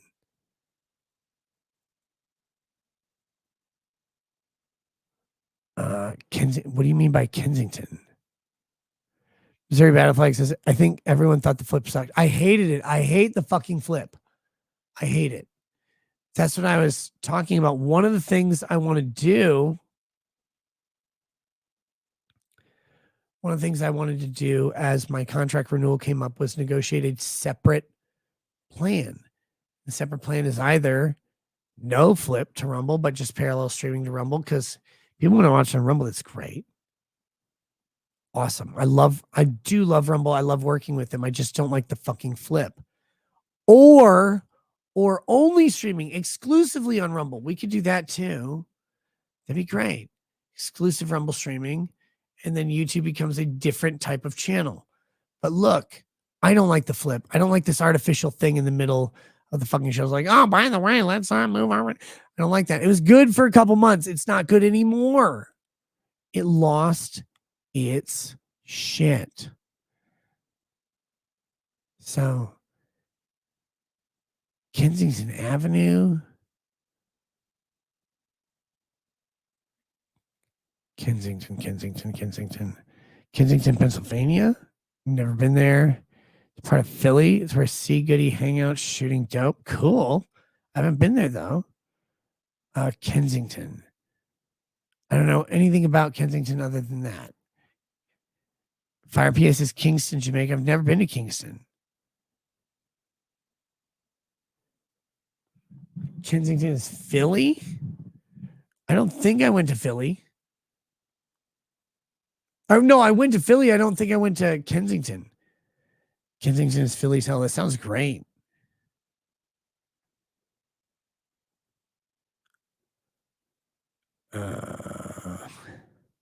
Adam cases might also be that you're inconsistent on your streams and now YouTube isn't delivering its old revenue. Got like the inconsistent on my streams is, do people like, this is the weirdest thing, guys. Do you think I like spending 20 to 30 minutes explaining why I was late, a particular show, and had to cancel another show? Like, inconsistent on my streams. It's not like a fun thing. It's not like, oh, yeah, I really love canceling show. Oh, my God, I love being late. I don't like it. It's just reality. And I sit there and I try and like go, hey, here's why this is this thing. I know it doesn't seem like it should be this way, but it is, because my life's really fucking weird and stupid and different. And you guys probably can't understand it because you wouldn't run your life this way, but this is how I do mine. So I'm sorry. Like, I hate this. I really fucking hate it. Do you not get it? Like, the inconsistent streaming, it's not a thing I like. I don't like canceling shows. I don't like being late. I don't like rescheduling shit. I don't like running a short show. I don't like any of that. I hate it. It's fucking awful. But it is where I'm at right now. That's just how it goes. So, like, yes. Yeah, inconsistent shows are a thing, and I fucking hate them. I don't like doing that. I want to just be where I am, and I want to be able to tell people, here's where I'll be. I'm retooling that because it got changed recently. Again, 6 years of a schedule when you have 5 children doesn't stay. It's just not the same that it was. I wish it was. It'd be easy. It would be easy if I could run the same schedule I ran 2-3 years ago. It'd be great, but I can't. So I'm trying to reschedule it, but it's not so fast. Because if I start telling you guys, oh, I'll do it this time, but I won't be able to, that'd be terrible. So anyway, yeah, of course, I don't like it, guys. Like, I know you guys don't like it. Me either. I talk about it because it's reality, but we're working on finding a new landing pad for all this. Normal people don't get to put their family or often their health ahead of their jobs. I think some of them resent you for it. I don't think that's true. I worked in corporate America for a while, and I always got to put my family and my health in front of my job. I always did, no matter what company I worked for. If it really mattered, I would have that. Unfortunately, lately, I've had a lot of family having a lot of needs. That's different than normal. But yeah, I'm sure people do. I'm sorry. Ben Dustin says, oh, wait. Yeah, Courtney Clinty is a trial stream I definitely want to watch. It's the OnlyFans murderer. Curdy Bird says, Nick, please tell me the new plan includes movie watch parties. one of my favorite things that you do. Yes, it does. It's not going to be Sunday nights anymore. My Sunday nights aren't open the same way they were. I'm going to try and find ways to do this, guys. I really, really like all of these things that I did and do. It's just not been in the cards because my schedule changed dramatically. I wish it hadn't in some ways, but I get why it did. And once we get it adapted, it'll be great. It's just going to take a minute. But yeah, movie watch party's coming soon. The Man's Reality Podcast says, how's Drax? Haven't seen him in a minute. I haven't seen him since you guys have either. Briefly talked to him a couple times on Messenger. I've said this before. I'll say it again. Every year people go through this. Trex and I, our schedules during the school year do not match up. His daughter goes to a public school. My kids have activities that kind of ratchet up during the school year. They're not public school related, but his daughter's not able to come out to our house in the same way as in the summer. In the summer, Drake's out here all the time, hanging out. He and his daughter come out. He sleeps on the couch. We like have this great time. It's like almost every weekend, every other weekend, whatever. It's a blast. That's the summers. During the school year, he can't do that, and neither can I. And so I haven't seen Drax since you guys saw him last time. He's fantastic as far as I know. He's on Twitter. Go follow him, The Real Drax or whatever. He's great. He's welcome here anytime, but we're so fucking busy. I barely even talked to him in months. That's how life goes with lifelong friends who have conflicting schedules. Indiana the Dog says, any POTUS seeing rigged elections as the law enforcer and lobbying Congress to object and return slates to the state legislature for investigation is precedented and balance executive action. Correct. Yes. But it will also be insurrection. Ace Brain says, how will you go about dealing with too spicy for YouTube speech without the Rumble flip? Most speech is not too spicy for YouTube to say. Most of it is too spicy for YouTube to monetize. Look, there will still be days where we do the Rumble flip, or again, I'd love to do all live streaming on Rumble. We'll figure it out. For now, not doing the Rumble flip right now. YouTube's great. As long as people keep participating and enjoying the YouTube show, I like it. I always hated cutting it off. Look, if Rumble has a better product, then people will go to the better product, right? That's the idea. And that's what I've been telling Rumble. Like, if you've got the better thing and the better chat and the better viewing experience, let's fucking go. People will organically go there. Why are we forcing people to go over there? We did that for a while. It's not that. So we'll see how it goes. But hey, here's where it is for now. It's great. Sandra D, welcome to Lawyer Status. Alex Goldberg says, when are you going to do another episode with Drax? As soon as he's available. Sandra D also says, gifted 5 memberships. Thank you. El Prince says, being sick sucks. Gate and Lay, it's just hilarious. Thank you.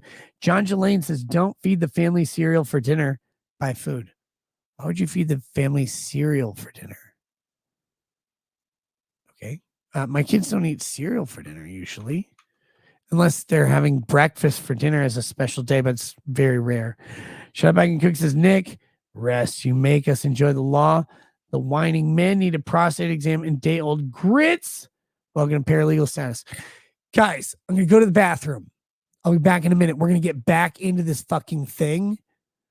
This, what should we call it? This law and crime thing. And we're going to get into the decision. I know I'm talking a lot about other stuff. No, I don't know shit. We're going to get into this decision fully when I get back. I'm going to go to the bathroom.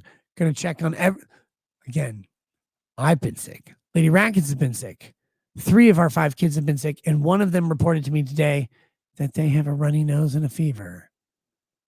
So I got to check on everybody. I'll be back as soon as possible. The song's 4 minutes long. It might be 6 minutes. I'm sorry, but we will keep going. See you in just a minute. Catch you then, guys.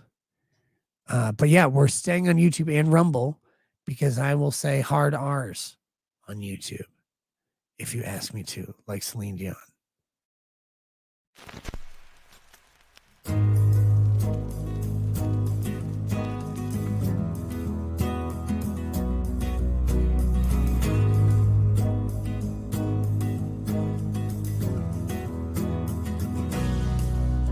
He drank a fair bit and then realized that his bladder can't handle the liquor inside, leaving us with his chair while he runs up the stairs, hoping the stream doesn't suddenly die. While we are waiting, we'll be laughing at you. The drinking along is what most of us do. The chat is united, getting excited. What you have for us when your PM is through. When you have small bladder and no sphincter control, freedom of liquor doesn't mean freedom from soaking your drawers.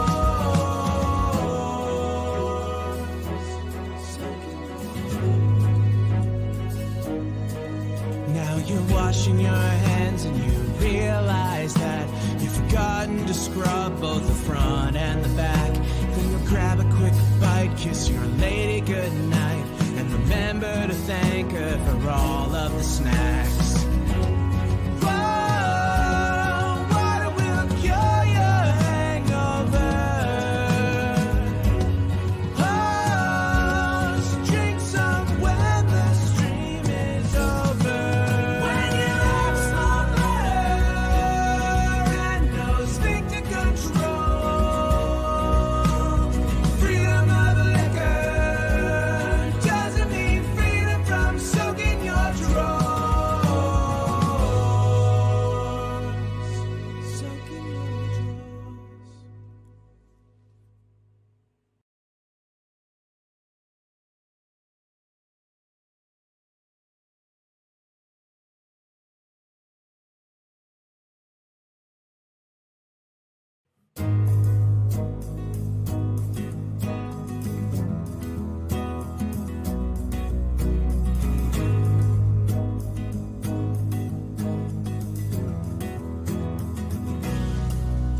He drank a fair bit and then realized that his bladder can't handle the liquor inside, leaving us with his chair while he runs up the stairs, hoping the stream doesn't suddenly die. While we are waiting, we'll be laughing at you. The drinking along is what most of us do. The chat is united, getting excited. What you have for us when your PM is through. When you have small bladder and no sphincter control, freedom of liquor doesn't mean freedom from soaking your drawers.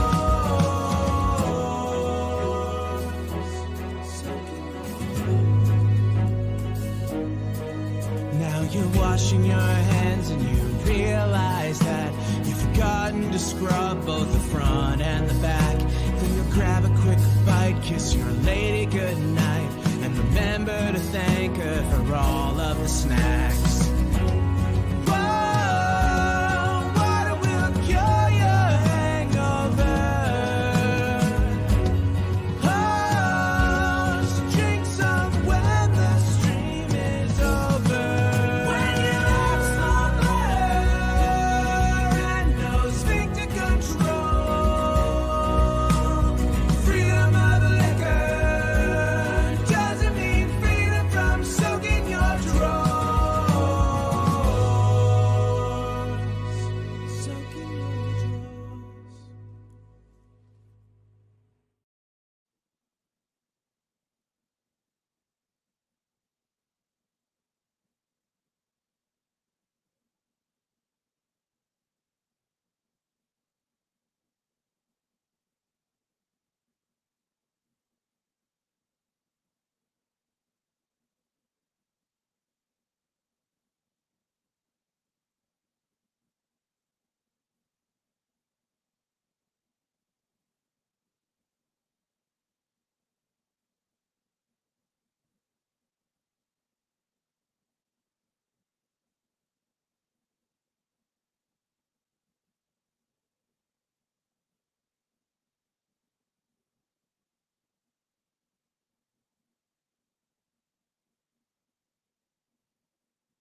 Oh my goodness, we're back. Sorry about that, guys. We are here.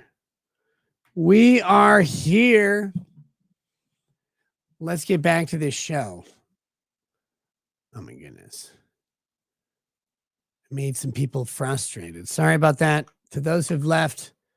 But again, flu has been running through my house for over a week. I got to check on everybody, make sure they're breathing okay, make sure they don't need medicine, make sure all of that is real. And it's just the way it goes. So, Capole, while you were gone, we want the chair back. Yes. Willamagger says I was literally about to click away. Damn. Sorry. Like, look, I'm not trying to fuck with y'all's night. This sickness has been brutal. It's been brutal. I'm not going to sit and dwell on it, though. The Leah says, Google the pool war. Wikipedia. The pool war? I'm going to watch this later. Conflict between Republic of the Congo and the Ninja Militia in the pool department in the southeastern part of the country. Cool. I'm not going to talk about this now, but we'll talk about it later. Okay, here we go. Here we go. Back to this thing. Irakai says he's trying the Hassan meta. I wish. That'd be great. Kevin B19C 170-degree fever, guys. Come on, guys. Give the dude a break. It was 107, and it was very fucking weird. It was very fucking weird. Okay, here we go. Let's get back to this thing, and then we're gonna read the opinion, though. I know it's kind of weird, but Sotomayor said that the justices not only decided unnecessary novel constitutional questions, they're necessary novel constitutional questions, but also they did so to, quote, insulate themselves and Trump from future controversy. No, she specifically referenced the majority's ruling about who can enforce Section 3 and by what mechanism, said it announces that a disqualification for insurrection can only occur. Congress enacts a particular kind of legislation pursuant to Section 5 of the 14th Amendment. Yes, that's because that's what it says. Yes, that's what it fucking says. You have to have congressional acts if you want anybody other than Congress to specifically create a disqualification, then you have to have a test by which they do it. God damn it. Ben Dustin says, Astartes or Custodes? Custodes. Arbeits of the Inquisition. These are the important questions of our time and the time to come. Got to get grim darker. So I noticed something. I got the something in the death. What is it? But I got volume 3. I didn't realize volume 1 and 2 had happened. I'm so fucking behind. So I got to find those. Anyway, that's Warhammer. All right, here we go. Back to this. But yes, Section 5 says Congress shall by appropriate legislation enforce the provisions of this amendment. That's it. That's it. Sotomayor also slammed the majority for ruling that Congress would need to enforce Section 3 by enacting legislation that specifically names individuals who are disqualified for running for president. Yes. But actually, the crazy thing is Section 3 isn't enforcing the removal of a candidate or the disqualification of a politician. It's actually the reinstatement. So, of course, it needs a specific name.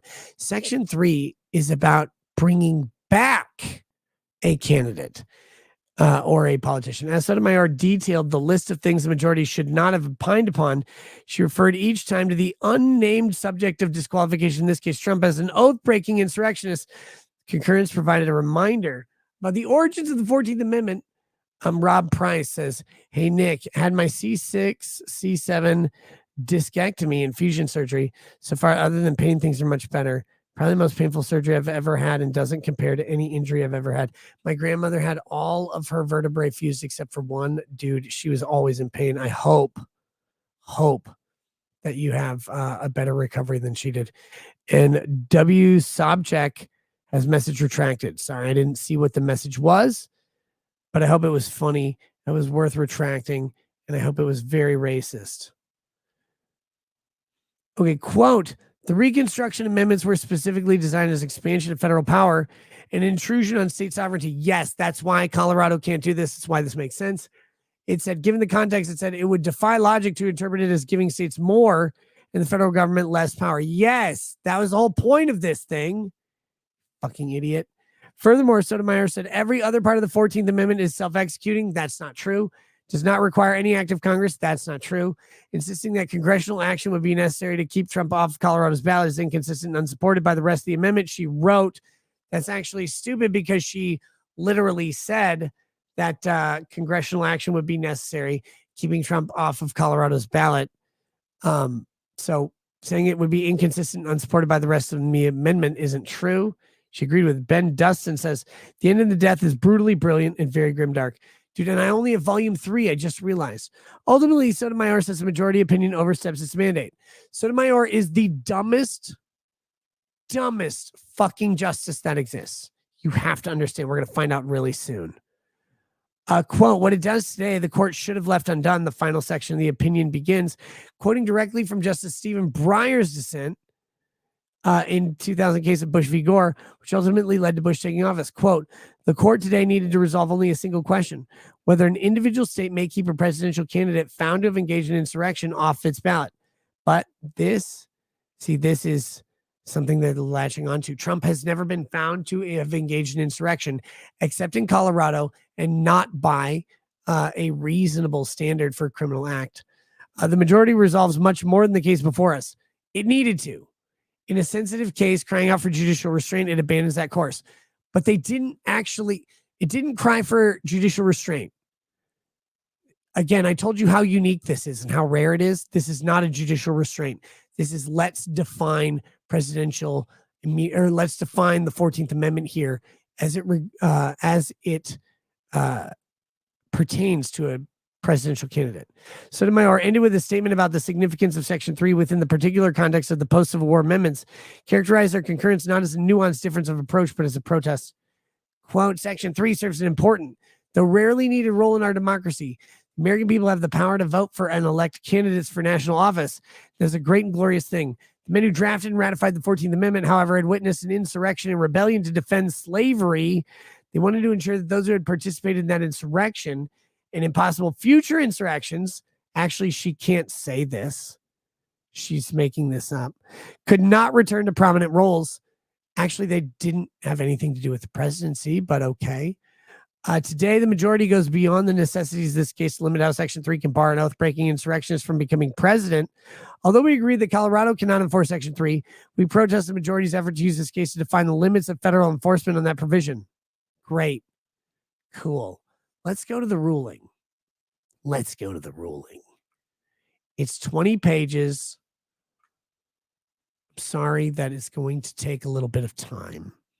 Ryan the editor says, I feel we really need to talk about the clear violations of Trump's 5th and or 6th Amendment rights that should have thrown this out last year. Yes. Donald Trump wasn't even the named defendant in this case.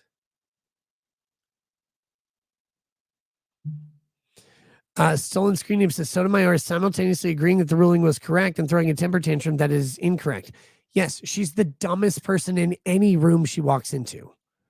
She's fucking stupid, and it's impossible to get around how dumb she is. But here we go. Let's get into this. So here we go.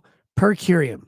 A group of Colorado voters. Per curiam just means the entire court, no specific author. All right. Group of Colorado voters contends that Section 3 of the 14th Amendment to the Constitution prohibits former President Donald J. Trump, who seeks the presidential nomination of the Republican Party in this year's election, from becoming president again. Colorado Supreme Court agreed with that contention. It ordered the Colorado Secretary of State to exclude the former president from the Republican primary ballot in the state and to disregard any write-in votes that Colorado voters may cast for him. That's crazy. Former President Trump challenges that decision on several grounds because the Constitution makes Congress rather than the states responsible for enforcing Section 3 against federal office holders and candidates. We reverse. Yes, they didn't have to ask and answer the uncomfortable question. See, Sotomayor's like, they went too far. But really, the uncomfortable question that the court could have answered was, does Section 3 of the 14th Amendment even apply to a president or a former president? My answer on both of those is no. Last September, about 6 months before March 5th, 2024, Colorado primary election, 4 Republican and 2 unaffiliated Colorado voters filed a petition against former President Trump and Colorado Secretary of State Jenna Griswold in Colorado State Court. These voters, whom we refer to as the respondents, contend that after former President Trump's defeat in 2020's presidential election, he disrupted the peaceful transfer of power by intentionally organizing and inciting the crowd that breached the Capitol as Congress met to certify the election results on January 6, 2021. One consequence of those actions, the respondents maintain, is that former President Trump is constitutionally ineligible to serve as president again. Their theory turns on Section 3 of the 14th Amendment. Section 3 provides, quote, no person shall be a senator or representative in Congress or elector of president and vice president or hold any office, civil or military, under the United States or under any state who, having previously taken an oath as a member of Congress or as an officer of the United States or as a member of the state legislature or as an executive or judicial officer of any state to support the Constitution of the United States, shall have engaged in insurrection or rebellion against the same or given aid or comfort to the enemies thereof, but Congress may, by a vote of 2/3 of each house, remove such disability. Wrestler Town says, is self-executing a real law term or just a new lit buzzword? The idea seems impractical since laws can't observe or enforce themselves. So self-executing just means that in a constitutional question with an amendment, for example,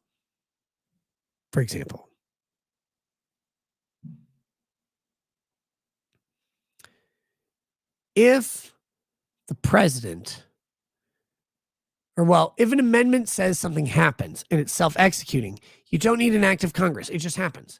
So the 13th Amendment says, no longer will anyone be able to be owned based on their skin color. No more slavery, right? It just says that. Congress didn't have to make a law against slavery. There's just no more slavery. 13th Amendment says no slavery. Cool. 15th Amendment says you can vote if you're a male, only if you're a male. 19th Amendment would come later for women, but it says if you're black, you can vote. Mexican vote, Hindu vote, self-executing. Congress doesn't need to make a law to allow you to vote. You just get to vote, period. Men get to vote, black men get to vote. Done. 15th Amendment, self-executing. That's what self-executing means. That's it. Just means that there's no subsequent act or a process that needs to be developed. 14th Amendment, though, literally is self-executing in the sense that if you are disqualified, you can be requalified by this act of Congress, right? 2/3 vote in the House and Senate. Boom, you can be requalified. Your defect can be removed. That's self-executing. It's very clear instruction in the Constitution as to how you cure a defect. What is not clear in the 14th Amendment is how a defect occurs. They say these people shall not be this thing, but how do you determine who these people are and what an insurrection is and if they engaged in it? Or if they provided aid and comfort? That's a very vague term because engaging in an insurrection is maybe taking up a gun and trying to shoot a government official. Okay, easy to figure that out. What about providing aid and comfort? So they tried to shoot a government official. They came over to your house. They're like, hey, man, Nick, I'm your best friend. Can I sit on your futon? Let's play some video games. Sure, sounds good. I didn't know he did that. I didn't know he tried to shoot a government official. We're like, why didn't you kill him? Why didn't you finish the job? But that's where we go, okay, are you providing aid and comfort now? Well, I gave him popcorn, some soda. I don't know. Is that aid and comfort? We watched Debbie Does Dallas or whatever. How do you know what aid and comfort is? That's ambiguous. That's not clear. So Congress would presumably create a statute by which you say, yeah, if there's some sort of insurrection or rebellion and you do these things, that's aid and comfort, or that is participating in their insurrection. That's why Section 5 exists. But yeah, I don't know. That's it. It doesn't seem weird to me, but it seems weird to everybody else. But self-executing just means you don't need some subsequent act. The language itself stands on its own and executes itself without your help. Your freedom of speech executes itself without your help. Your right to bear arms executes itself without your help, right? Your freedom from cruel and unusual punishment. These all ostensibly are self-executing. You don't need a law passed by Congress. You need someone to come in and say, hey, we need to figure out how to do this. Your right to an attorney exists. Now, your right to just compensation under the Fifth Amendment and eminent domain is not self-executing. They need a scheme by which the government calculates how much value they've taken and what they have to pay back, because it's reasonable value, fair market value. How do you determine that? Because my version of fair market is different than yours. We learned this in the Trump fraud case, right?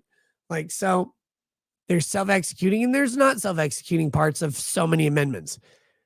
But the 14th is not self-executing. It specifically says you need to impose this by certain legislation. We need to figure out what a fucking insurrection is if you're not criminally charged.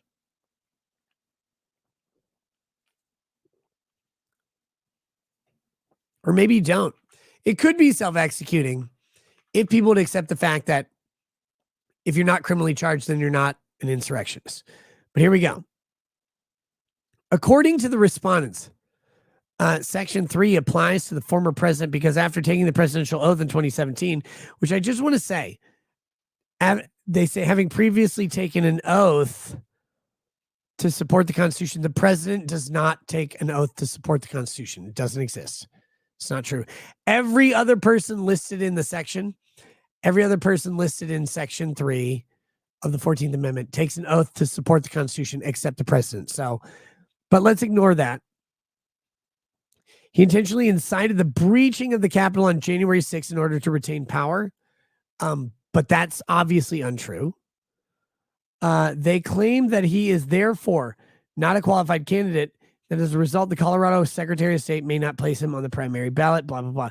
After a 5-day trial, the state district court found that former President Trump had, quote, engaged in insurrection within the meaning of Section 3, but nonetheless denied the respondent's petition.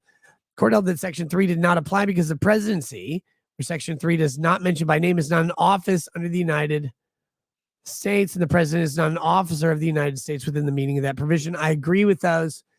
December, the Colorado Supreme Court reversed in part and affirmed in part by a 4-3 vote.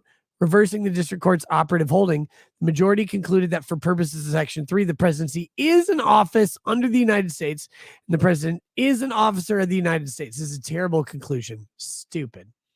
The court otherwise affirmed holding one, that Colorado election code permitted the respondent's challenge based on Section 3. Congress need not pass implementing legislation for disqualification under Section 3 to attach, which doesn't make any sense.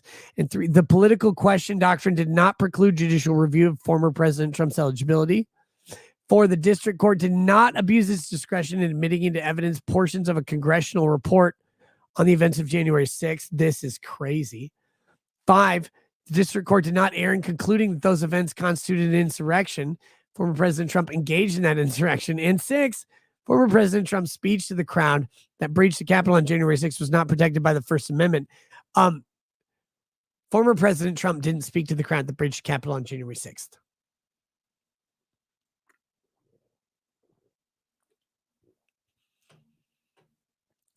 He didn't. He didn't do that. He talked to people that were miles away from the Capitol. Other people pulled up on YouTube and decided maybe that they should do something, but we don't know that that's actually related to Trump. Colorado Supreme Court accordingly ordered Secretary Griswold not to list President Trump's name on the 2024 presidential primary ballot or count any write-in votes cast for him. Chief Justice Boatwright and Justices Samore and Birkenkotter each filed dissenting opinions. So Boatwright, Samore, and Birkenkotter, they disagreed. They're the correct ones, by the way. Under the terms of the opinion of the Colorado Supreme Court, its ruling was automatically stayed pending this court's review.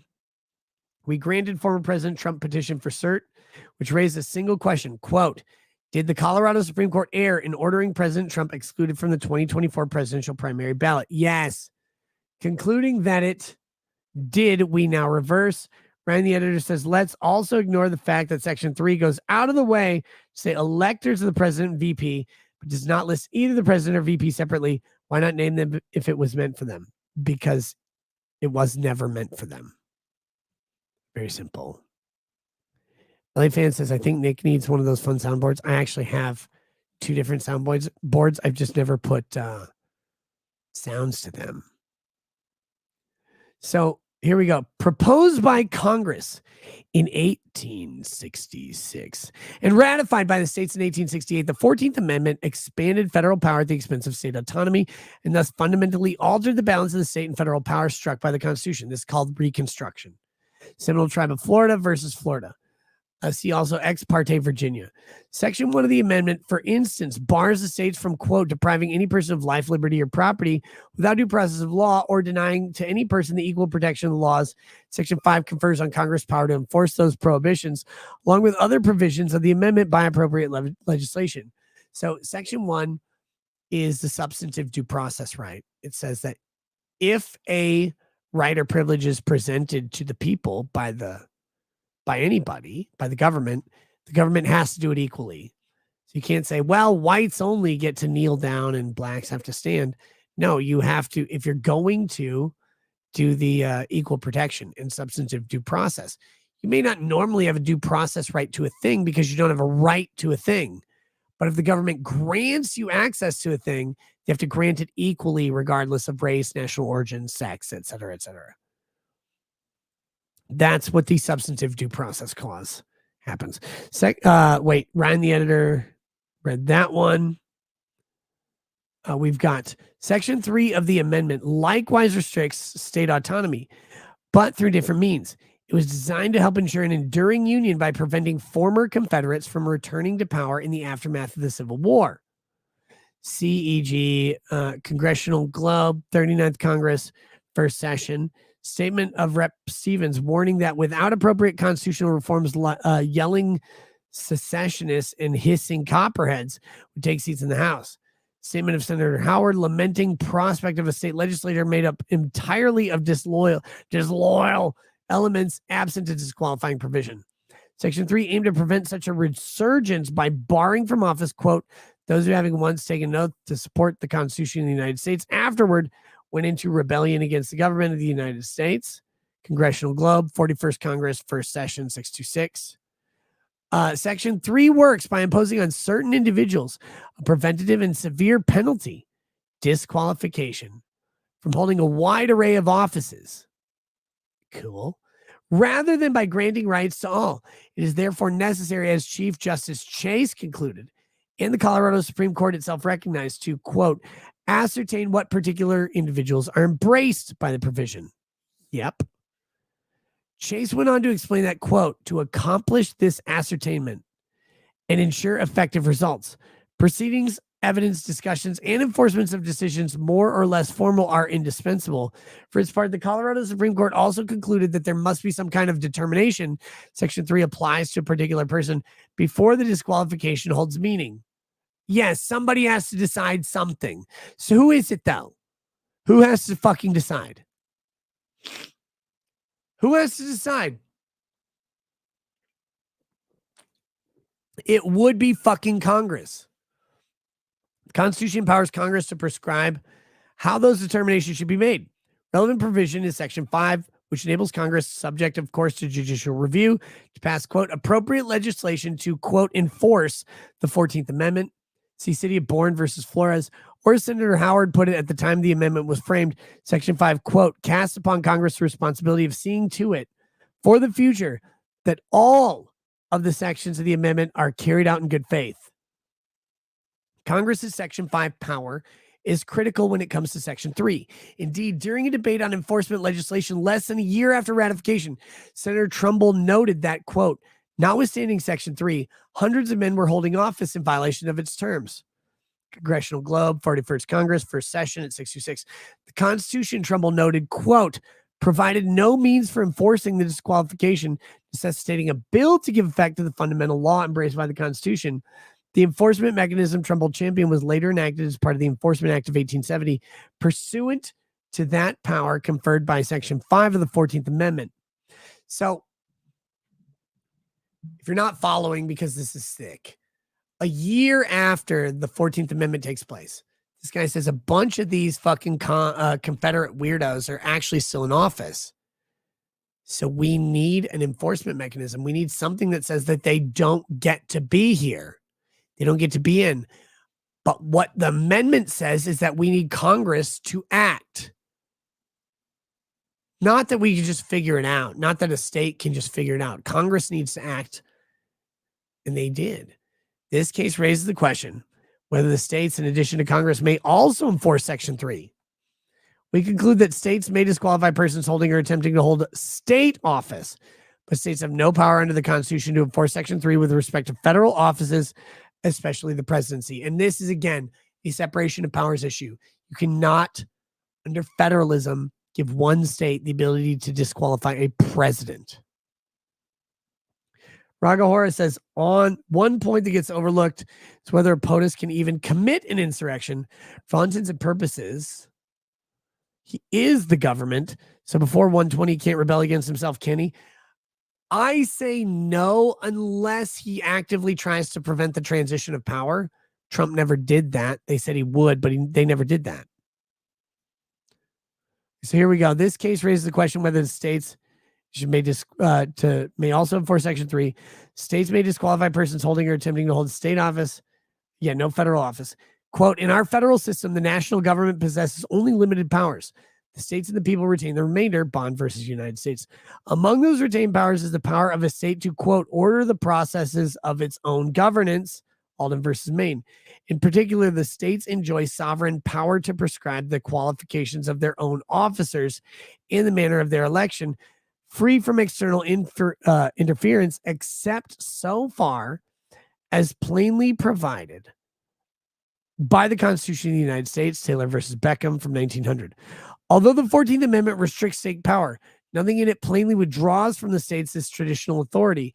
And after ratification of the 14th Amendment, states use this authority to disqualify state officers in accordance with state statutes. Cool. CEG Worthy versus Barrett from 1869. And State ex rel Sandlin versus Watkins from 1869 as well. Whew. We're tearing through this. It's getting thick. Legalese. Such power over governance, however, does not extend to federal office holders and candidates, because federal officers, quote, owe their existence and functions to the united voice of the whole, not a portion of the people. Powers over their election and qualifications must be specifically delegated to rather than reserved by the states.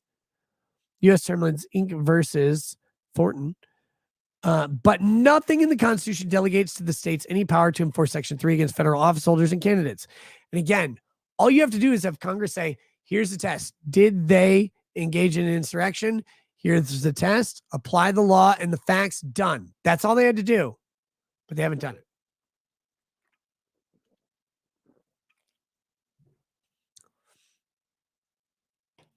As an initial matter, holy shit. As an initial matter, not even the respondents contend that the Constitution authorizes states to somehow remove sitting federal officer who may be violating Section 3. I brought this up. If you can remove a presumptive candidate, then you must be able to remove the sitting office holder. And here's why. The language of Article 3 doesn't say that an insurrectionist cannot be elected or appointed to office. It says they cannot hold it. So if Colorado can remove Trump as a candidate, by extension of logic and English, since the power is actually to hold office, not acquire it, Colorado should be able to remove Trump from the office he holds, not the office he might attain. This is a fundamental flaw in their approach, because of course they cannot remove a sitting president from office. They're not the federal Congress. They can't impeach him. So such a power would flout the principle that, quote, the Constitution guarantees the entire independence of the general government from any control by the respective states. Trump v. Vance, 2020, quoting Farmers and Mechanics Savings Bank of Minneapolis versus Minnesota. Indeed, consistent with the principle, states lack even the lesser powers to issue writs of mandamus against federal officials or to grant habeas corpus relief to persons in federal custody. The respondents nonetheless maintain that states may enforce Section 3 against candidates for federal office, but the text of the 14th Amendment on its face does not affirmatively delegate such power to the states. Terms of the amendment speak only to the enforcement by Congress, which enjoys power to enforce the amendment through legislation pursuant to Section 5. Now, again, I've been saying this forever. The candidate thing just doesn't fucking matter. Like, you cannot just say, oh, well, I can prevent a candidate, but not a sitting official. And the reason they're not covering the candidate is because it'll be squeaky, it'll be messy. If the states can prevent a candidate but cannot prevent a sitting federal official, that's crazy.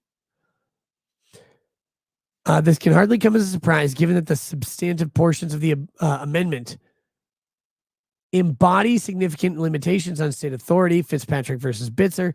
Under the amendment, states cannot abridge privileges or immunities, deprive persons of life, liberty, or property without due process, deny equal protections, or deny male inhabitants the right to vote without thereby suffering reduced representation in the House. On the other hand, the 14th Amendment grants new power to Congress to enforce the provisions of the amendment against the states. It would be incongruous to read this particular amendment as granting the state the power, silently no less, to disqualify a candidate for federal office. Obviously. The only other plausible constitutional sources of such a delegation are the elections and electors clauses, which authorize states to conduct and regulate congressional and presidential elections, respectively. But there's little reason to think that these clauses implicitly authorize those states to enforce Section 3 against federal office holders and candidates. Granting the states the authority would invert the 14th Amendment's rebalancing of federal and state power. So again, the 14th Amendment actually would have taken those state clauses on elections and expanded them away from state power towards federal power and towards the rights of candidates. Because if you offer the ability for anyone to run for the office, you set up your requirements, 10,000 signatures or whatever, anybody can run. You can no longer deny them based on national origin, race, religion, et cetera, et cetera, et cetera. That's what the 14th Amendment would do. It would not give them extra power to exclude people. It would give them less power to exclude people. The text of Section 3 reinforces these conclusions. Its final sentence empowers Congress to remove any Section 3 disability by 2/3 vote of each House. The text imposes no limits on that power, and Congress may exercise it any time and the respondents concede. Or as the respondents concede. See brief for respondents at page 50. In fact, historically, Congress sometimes exercises amnesty power post-election to ensure that some of the people's chosen candidates could take office. They have shortly after the 14th Amendment was ratified, for instance, Congress enacted a private bill to remove the Section 3 disability of Nelson Tift of Georgia, who had recently been elected to represent the state in Congress. Tift took his seat in Congress immediately thereafter. Congress similarly acted post-election to remove the disabilities of persons elected to state and local offices. See Congressional Globe, 40th, blah, blah, blah, blah, 1868. So again, they removed the defect from most of the Confederate politicians, actually. So here we go back to this. Where was that footnote? Shit.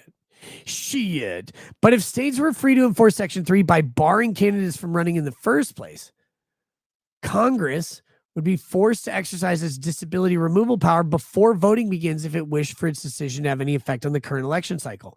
Perhaps the state may burden congressional authority in such a way when it exercises its exclusive sovereign power over its own state offices, but it is implausible to suppose the Constitution affirmatively delegated to the states the authority to impose such a burden on congressional power with respect to candidates for federal office.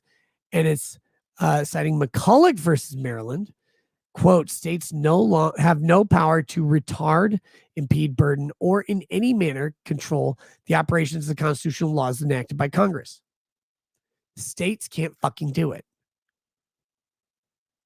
Mark Sheldon says, would any congressional act be a bill of attainder now, ex post facto? On Trump, yes. That won't necessarily stop it, but it would be a hurdle. And yes, it would be a bill of attainder now. Nor have the respondents identified any tradition of state enforcement of Section 3 against federal office holders or candidates in the years following ratification of the 14th Amendment. They do have a footnote here. We're aware of just one example of state enforcement against a would-be federal officer. In 1868, the governor of Georgia refused to commission John Christie, who had won the most votes in a congressional election because, in the governor's view, Section 3 made Christie ineligible to serve. But the governor's determination was not final. Committee of the House reviewed Christie's qualifications itself, recommended that he not be seated, The full House never acted on the matter, and Christie was never seated. See 1A Hines precedence of the House of Representatives. So that's kind of cool. But he wasn't a president, which is way different. Such a lack of historical precedent is generally a telling indication of severe constitutional problem with the asserted power, citing U.S. v. Texas, quoting Free Enterprise Fund versus Public Company Accounting Oversight, and it is an especially telling sign here. Because, as noted, states did disqualify persons from holding state offices following ratification of the 14th Amendment. That pattern of disqualification with respect to state but not federal offices provides persuasive evidence of a general understanding the states lacked enforcement power with respect to the latter, citing again U.S. term limits. Instead, it is Congress that has long given effect to Section 3 with respect to would-be or existing federal office holders. Shortly after ratification of the amendment, Congress enacted the Enforcement Act of 1870. That act authorized federal district attorneys to bring civil actions in federal court to remove anyone holding non-legislative office, federal or state, in violation of Section 3, and made holding or attempting to hold office in violation of Section 3 a federal crime.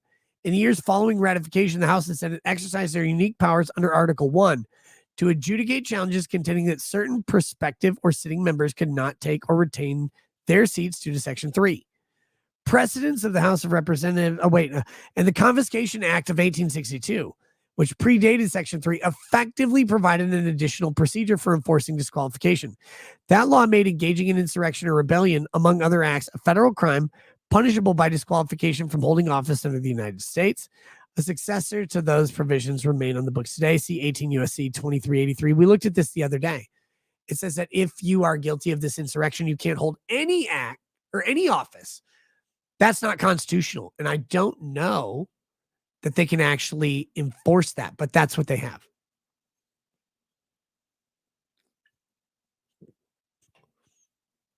All right, so here we go. Back to this. We're almost done with this first part. Moreover, permitting state enforcement of Section 3 against federal office holders and candidates would raise serious questions about the scope of that power. Section 5 limits congressional legislation enforcing Section 3 because Section 5 is strictly remedial, citing City of Bourne. To comply with that limitation, Congress, quote, must tailor its legislative scheme to remedying or preventing the specific conduct the relevant provision prohibits. Section 3, unlike other provisions of the 14th Amendment, prescribes conduct of individuals. It bars persons from holding office after taking a qualifying oath and then engaging in insurrection or rebellion, nothing more. Any congressional legislation enforcing Section 3 must, like the Enforcement Act of 1870 and Section 2383, reflect, quote, congruence and proportionality between preventing or remedying that conduct and the means adopted to that end, again, citing City of Bourne. Neither we nor the respondents are aware of any legislation by Congress to enforce Section 3. Shit. So again, Section 5 exists in the 14th Amendment, and it says that Congress shall create the mechanism to enforce everything. Section 3 doesn't actually tell anybody how to make an insurrectionist. It simply tells Congress how to cure an insurrection defect. So there you go. This is it's weird because this is really fucking complicated. Okay? It's not simple.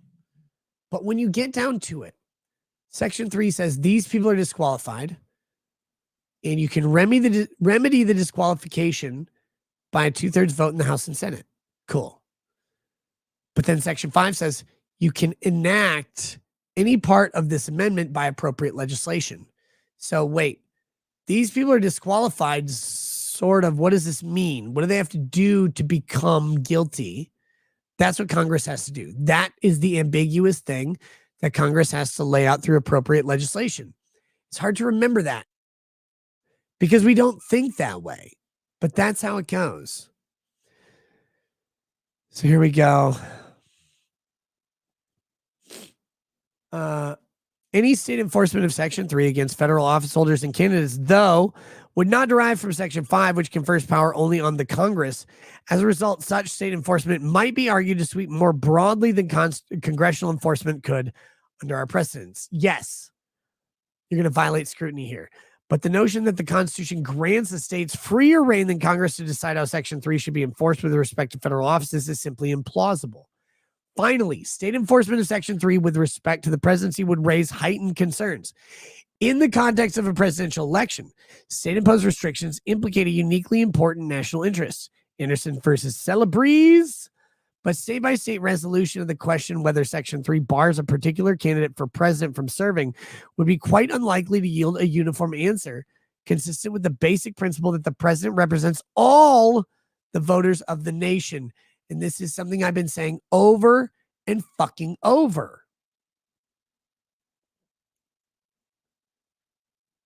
The president and the vice president represent the collective political will of the nation ostensibly. The popular vote and the electoral vote marry together to show what the power of the political will of the country is in a particular direction. The idea that that is so unimportant that we would allow a state to disqualify someone is crazy. It's crazy because our entire system says, no, actually, you do get to be the representative of the country if you can convince the country to choose you. It said, well, you engaged in insurrection. I didn't, though. Like, I just did some breakdancing near Armenians. Sorry, you got to go. You can't be president. That doesn't make sense. It doesn't make any fucking sense. What does make sense is that if the people become aware of breakdancing near Armenians and they go, this is the guy we want to be president, he's going to be president because he is the manifest political will of at least half the country and then hopefully more. It's not just a whimsy. It's not an abstract. This is a concrete thing that matters. Jason of TGA says, it's the seething by communists partly because of realizing it, even if they did get some or all of this through, then their own get exposed for rigging and drone striking kids, etc. No, they'll never punish themselves. And then It's a Jackal says, Mr. Ricada, how do you respond to the accusations that you are conversing with the IRA, the individual retirement account, or the Irish Republican Army? I'll say this. I don't talk to the Irish. The Irish aren't for talking, they're for hitting. Okay, so here, back to this. Conflicting state outcomes concerning the same candidate could result, God damn it, not just from differing views on the merits, but from variations in state law governing the proceedings that are necessary to make Section 3 disqualification determinations. Some states might allow a Section 3 challenge to succeed based on a preponderance of the evidence, while others might require a heightened showing. Good question. Lazulus says, haha, you lost weight because you drink too much. You just replaced food with bourbon. I've been there. No, not even fucking close. I've been drinking this much bourbon for a very long time. There's nothing to do. That's not why I reduced eating. I chose to reduce eating, but okay. Certain evidence, like the congressional report on which the lower courts relied here, might be admissible in some states, but inadmissible hearsay in others. It should be hearsay in all of them, by the way. Disqualification might be possible only through criminal prosecution, which it should be, as opposed to expedited civil proceedings in particular states. Indeed, in some states, unlike Colorado or Maine, where the Secretary of State recently issued an order excluding former President Trump from the primary ballot, procedures for excluding an ineligible candidate for the ballot may not exist at all. The result could well be that a single candidate would be declared ineligible in some states, but not others, based on the same conduct and perhaps even the same fact record. The patchwork that would likely result from state enforcement would, quote, sever the direct link that the framers found so critical between the national government and the people of the United States as a whole. U.S. term limits, citing U.S. term limits. But in a presidential election, quote, the impact of the votes cast in each state is affected by the votes cast, or in this case, the votes not allowed to be cast for the various candidates in other states, citing Anderson. An evolving electoral map could dramatically change the behavior of voters, parties, and states across the country in different ways and at different times. The disruption would be all the more acute and could nullify the votes of millions and change the election result. If Section 3 enforcement were attempted after the nation has voted, nothing in the Constitution requires that we endure such chaos, arriving at any time or different times up to and perhaps beyond inauguration. For the reasons given, responsibility for enforcing Section 3 against federal office holders and candidates rests with Congress and not the states. The judgment of the Colorado Supreme Court therefore cannot stand. It cannot stand. And this is the big takeaway, obviously. The Supreme Court of Colorado cannot disqualify Trump because they would be disqualifying Trump effectively from every other state. Now, not necessarily practically, but let's say you needed Colorado's electoral votes to win the election and they've decided to exclude him. Well, then you have decided the election. That's it. That's the answer. Turd Ferguson, 1736 says, wait, Nick's only covering this now. Well, first of all, yes, this only happened yesterday. Second of all, I've been covering this disqualification the entire time. But yeah, the actual opinion came out yesterday. So, and I didn't stream because I was sick. Indiana the Dog says, if governors don't send duly elected Trump states because he is disqualified without charge or conviction, it's not clear the feds can correct maladministered state elections. Voters would sue the state. Who knows what would happen? But let's say, again, hypothetically, this was another problem that the court doesn't touch on here. Let's say Colorado says Trump is not fit to be president as an insurrectionist. And then let's say Trump wins. Well, now what? So Colorado didn't have him on the ballot, says he's an insurrectionist. Now he's president. Does Colorado just not care that an insurrectionist is president, or are they in rebellion against the United States? What's the answer? We don't know. We literally don't know. Okay, so back to this. All 9 members of the court agree with that result. Our colleagues writing separately further agree with many of the reasons this opinion provides for reaching it. See post part 1, joint opinion of Sotomayor, Kagan, and Jackson. See also post part 1, opinion of Barrett. So far as we can tell, they object only to our taking into account the distinctive way Section 3 works and the fact that Section 5 vests in Congress the power to enforce it. These are not the only reasons the states lack the power to enforce this particular constitutional provision with respect to federal offices, but they are important ones. It is a combination of all the reasons set forth in this opinion, not, as some of our colleagues would have it, just one particular rationale that resolves this case. In our view, each of these reasons is necessary to provide a complete explanation for the judgment the court unanimously reaches. The judgment of the Colorado Supreme Court is reversed. The mandate shall issue forthwith. It is so ordered. Okay, so that's done.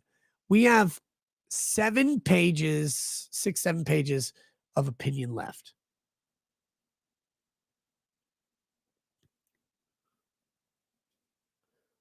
We have 6 to 7 pages of opinion left. This one is Justice Barrett, and the next one's Sotomayor, joined by the liberals. I want to read these. Should we read these tonight, or should we call it now? I'm kind of tired. My voice hurts.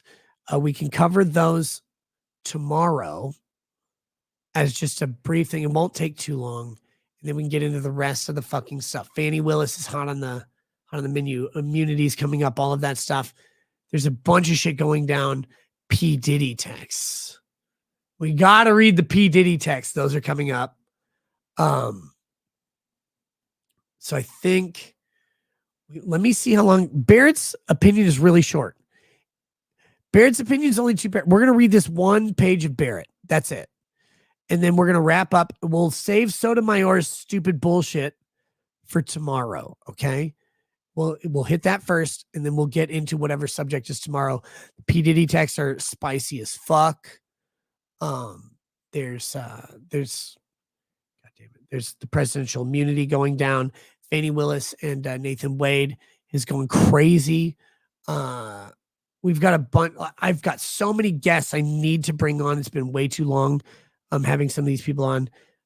So we're trying to retool all that, but let's just do this. My head is still fucking swimming. And I'm starting to get a goddamn headache.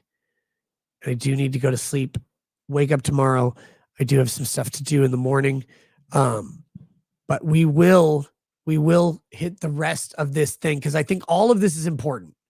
It really is. This never gets decided. This doesn't happen. This is a once in a lifetime fucking decision on this stuff. Track Media Only says, wait, they admit there that a state could disenfranchise voters in another state, but refuse to take up Texas's case against Pennsylvania. Yes. Texas v. Pennsylvania. I think it was Texas v. Georgia, technically, during the presidential election of 2020 was one of those cases that had a really interesting outcome possible, really good questions, and they just ignored it. The Duke says, does this order mean that the whole insurrection thing is now invalid since it reverses Colorado? Yes. Yes. They don't like Colorado can find Trump engaging in an insurrection only when it doesn't matter. It doesn't do anything.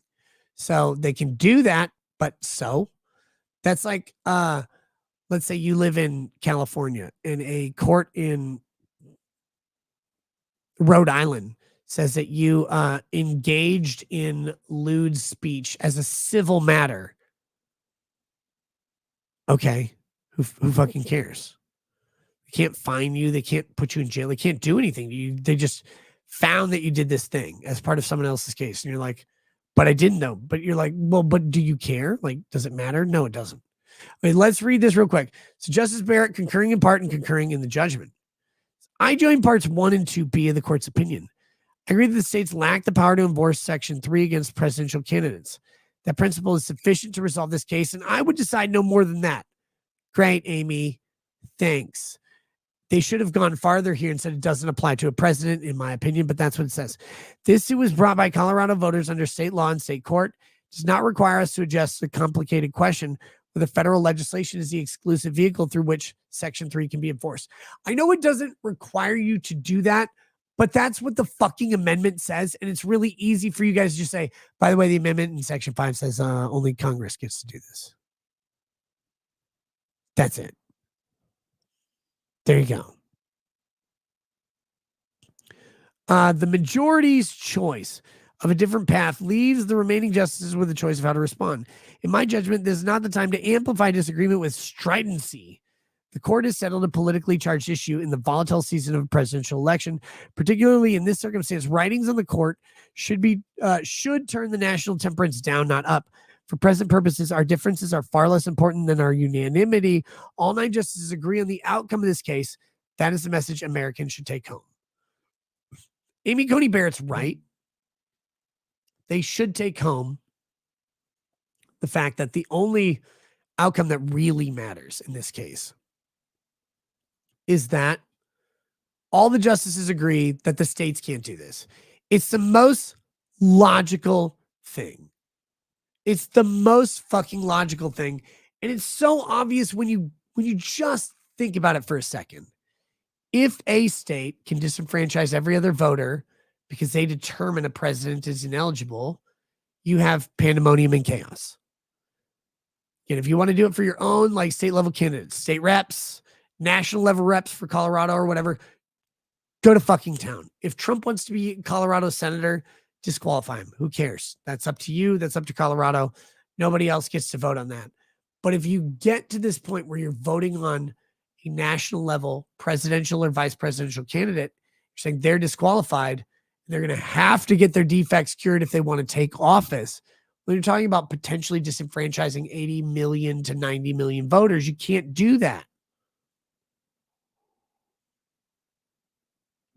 You cannot have one state make that determination. And the reality is, the way our system works out, any one state may be responsible for the remaining electoral votes to put a candidate in office. Even if it's only 3 electoral votes like Maine, where you might only get 1. Maybe you have 269 votes and you need that 1 vote from Maine. And Maine says no Trump on the ballot. You can't allow Maine to take away everybody else's vote. It can't be that way. If it is that way, you've created a system by which one state gets to have primacy over all other states in their decision making. And so other states are either forced to comply and remove someone from the ballot so that maybe their voters aren't disenfranchised because a candidate who won't qualify is on the ballot, right? Like that would be the idea. Let's say, again, let's take it away from Colorado. Let's say it's a Democrat candidate in New York and California. Say, you're not going to be on our ballots because you're running against Joe Biden and we love him. So Hillary Clinton is taken off of New York. She's taken off of California. She cannot win a Democrat presidency. She can't win without those two states. So now you've told every other voter that their votes for Hillary Clinton are irrelevant. You've invalidated their vote. How can you do that? One state, two states. You cannot fucking do that because it's not the purview of the states to determine those things. All states get to do is determine the time, place, and manner of their elections. They don't actually get to choose their electors. They don't get to choose their candidates. They don't get to choose any of that. They get to create a neutral filtering process for entering the ballot, because you can't have 7,000 presidential candidates on a ballot. So what you do is you say, well, you need to, in our state, you need to provide 18,000 signatures. You need to do this and this and this and show this level of interest or whatever. But it's objective. It's flat and level across the board. Everybody who wants to be on the ballot gets to do the same thing. If you can do it, cool. If you can't, great. It just trims the fat a little bit.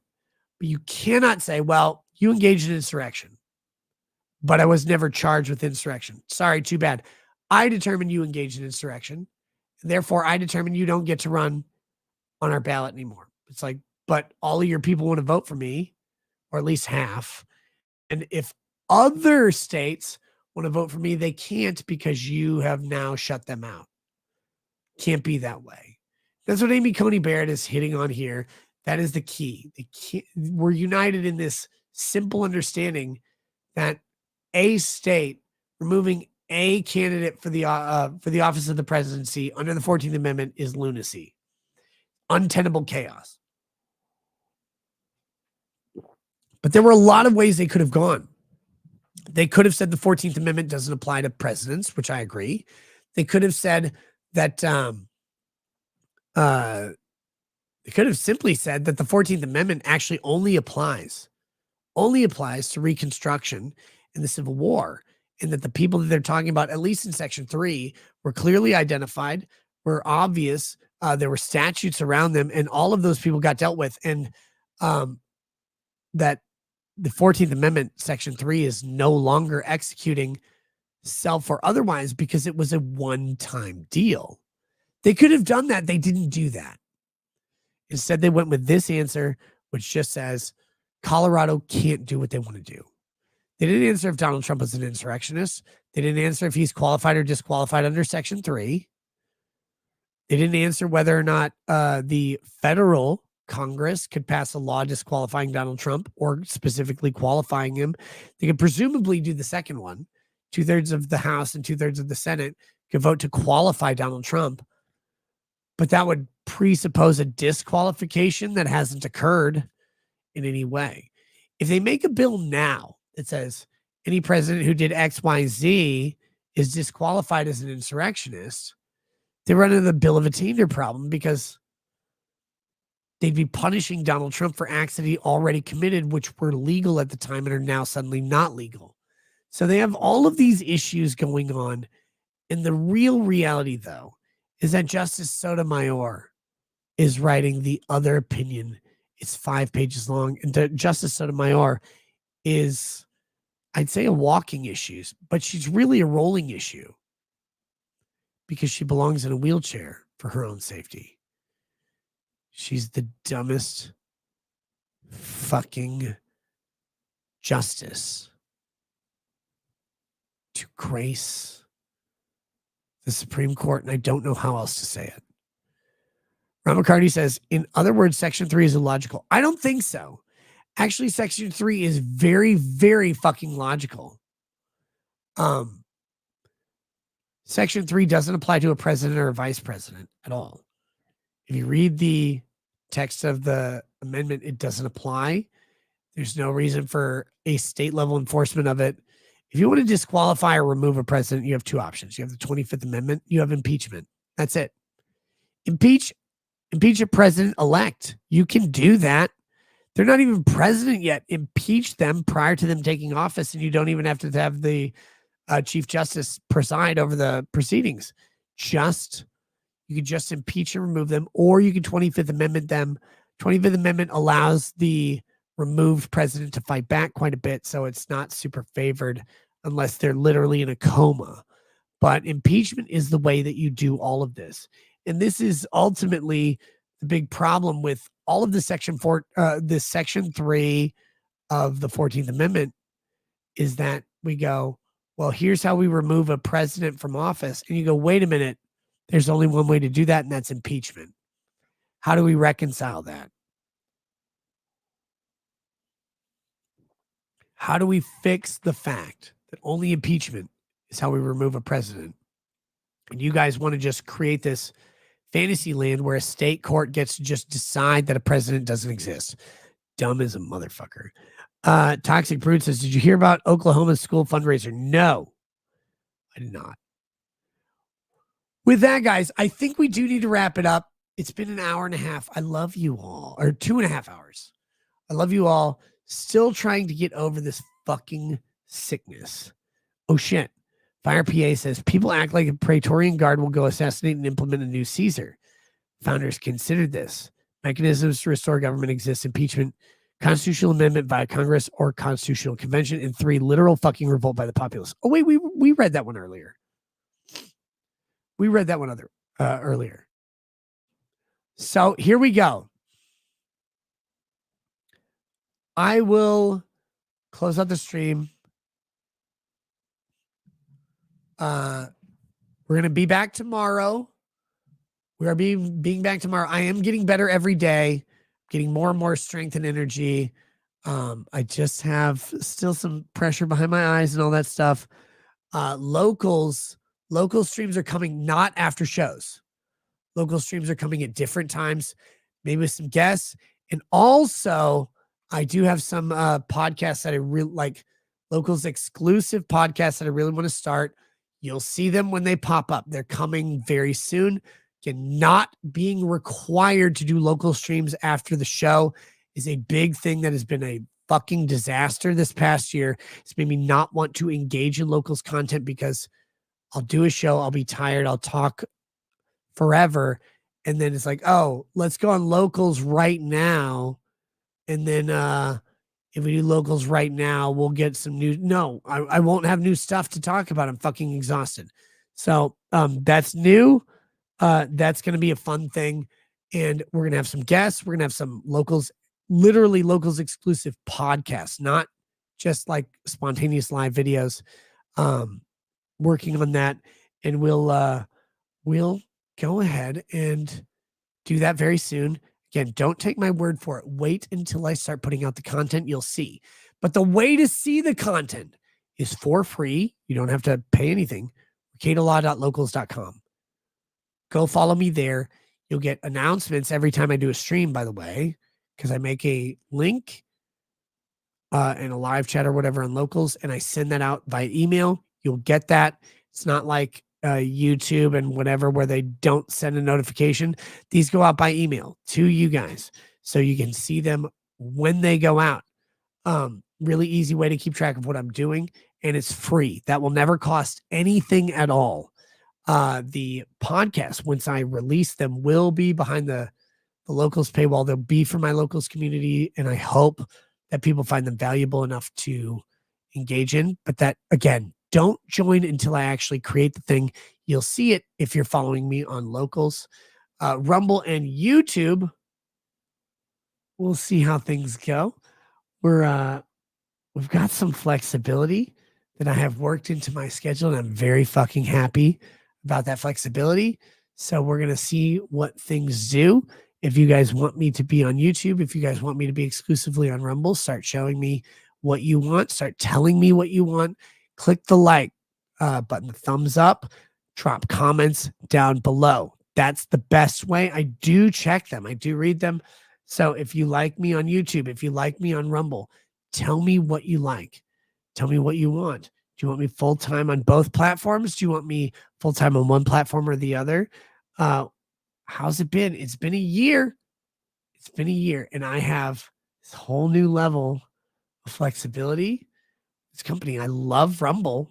All the Rumble guys have been great, and I love working with them. But I now have the opportunity to kind of redefine how I do things with them. And let's do it. Let's make it great. Let's show them what the right thing to do is. But that's on y'all. Send me comments. I'm not asking for money. Don't be stupid. Thumbs up, locals, YouTube, Rumble, YouTube, whatever. Drop comments on the video.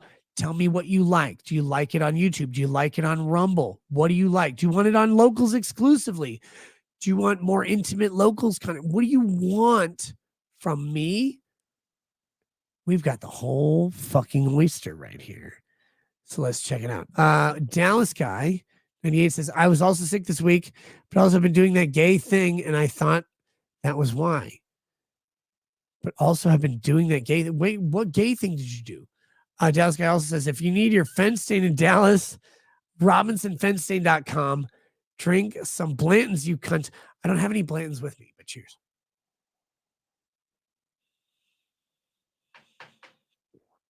And then finally, we've got Texas Brood.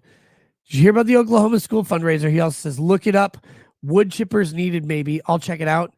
And then Winston Smith says, come on, Warren Burger was more moronic than Suck Mayor. Look, Warren Burger was a pile of shit, but Sotomayor is literally fucking drooling every single time. So, all right, guys. Thanks for hanging out with me. I will, hopefully, I'll be a little bit more healthy tomorrow, the next day, and the next day, finally getting past the fucking general malaise of this sickness. I hate it. William Dixon says, has it been a year already for the Rumble stuff? Yes, it has. And I like a lot about it, and I don't like a lot about it. And my entire purpose in all of this is negotiating in flexibility and longevity. Because for me, being required to do things in a particular way is not how I do. I've told you guys, I have like ODD. I say ODD mostly as a joke, but I have problems with authority. I have problems with rigid schedules and rigid ideas. I do things the way I like to do them, typically speaking. I haven't been doing that for a year. I think it's shown in how I feel about the show and approach the show, and I don't like that. I want the show to be fun. I want the show to be engaging and intoxicating for me and you. And so I now have been negotiating in flexibility in the greatest ways. Let's make it happen. Dallas Guy 98 says, I'm drinking Shiner. I stopped buying whiskey after my AA meetings. Fuck Wickard versus Filbert. Wait, you're drinking beer, though, after your AA meetings? I don't know that you succeeded. I don't know which. Wait, is that?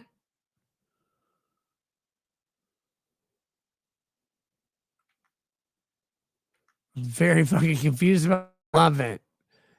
And by I love it, I mean, holy shit, brother.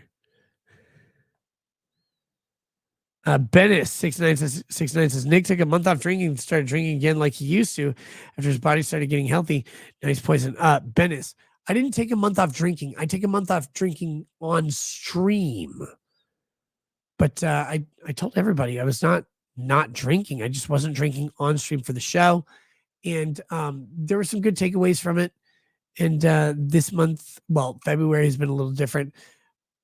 But getting sick has prevented me from like doing the full-on analysis. And we'll get back into everything. I liked a lot of January. And I may implement sober shows. And if I do daytime shows, I may have to be sober for a lot of them, because I just may have to go do something right after that won't be conducive to having a couple drinks. We'll see. The sober shows in January were great. I liked them a lot. I hope other people enjoyed them. A lot of people wanted me to bring back drinking to the show in February and March. We'll see how that goes. I'm not married to either principle. Like, it's not one or the other. It's a nice fluid thing, very gay, but we'll figure it out. I don't care if I drink on the show. I just have fun doing it mostly. And it lubricates things a little bit and lets you say things like Fannie Willis is a giant fucking waffle cunt. Dallas Guy 98 says, my dad is dying from ALS. So I'm just taking a whiskey break. Beer is okay. Okay, gotcha, brother. Cheers to you. Cheers to your dad.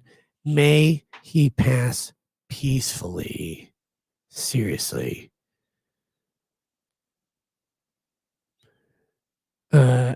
Cat's like, Nick, now that you're back from the dead, will the Democrats let you vote twice now? No, they won't anymore.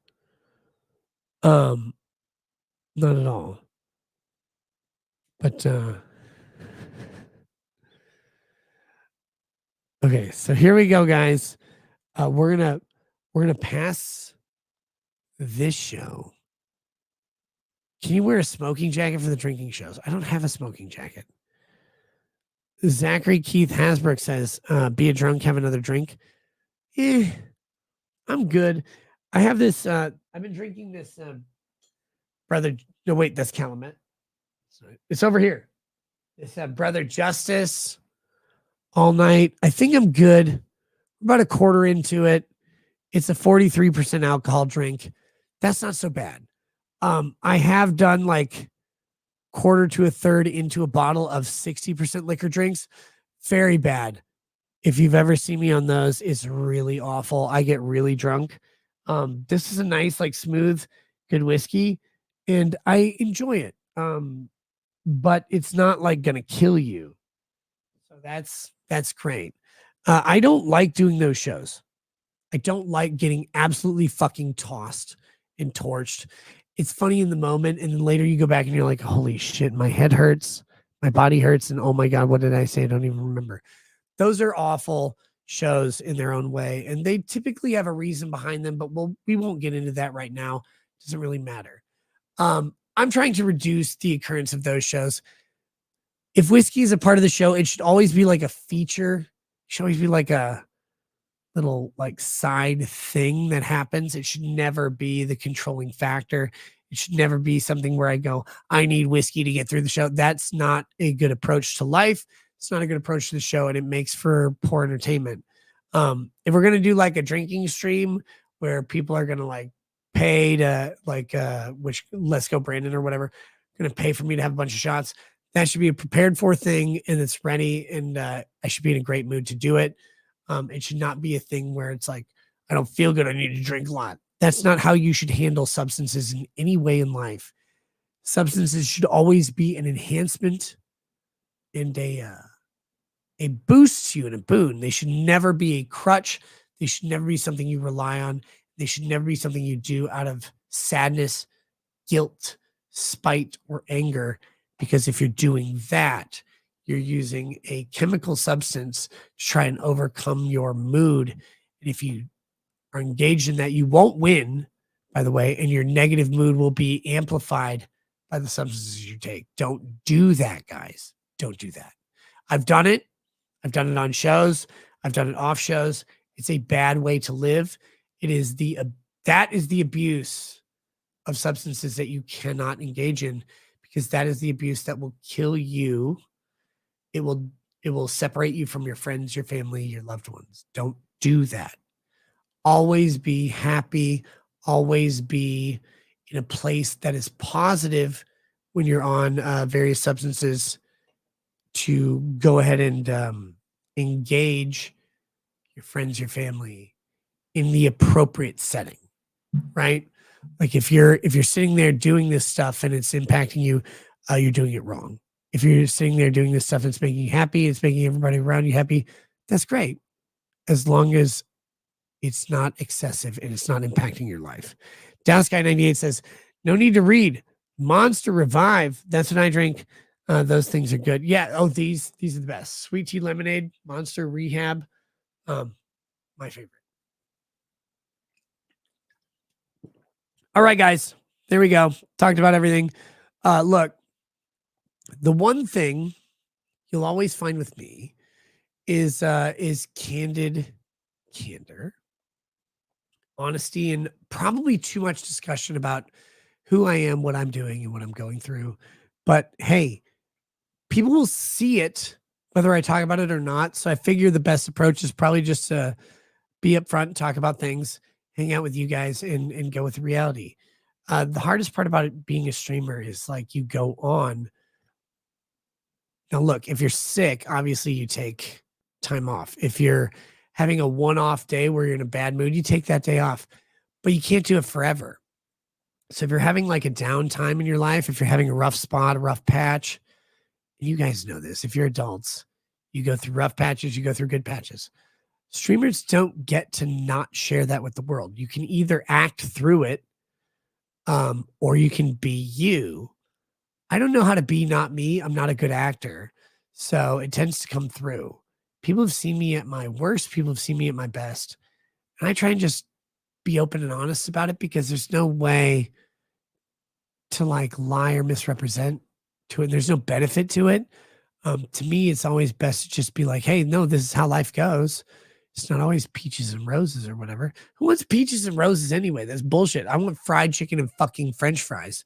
But well, actually, I want some mashed potatoes and some really good giblet gravy. French fries can eat a fucking Frenchman's cock. I don't care about that. I want mashed potatoes and giblet gravy, motherfucker. Anyway, like you're gonna go through life and do your thing. You can try and pretend that you're not doing that. A bunch of people pretend, oh, I'm immune to that. That's cool. That's their thing. I don't care. I've always been me. I've always been open and honest, and you're gonna find out where I am. Like if I'm happy, if I'm not happy, you'll figure it out pretty quick. So I just try and share with you guys as much as I can.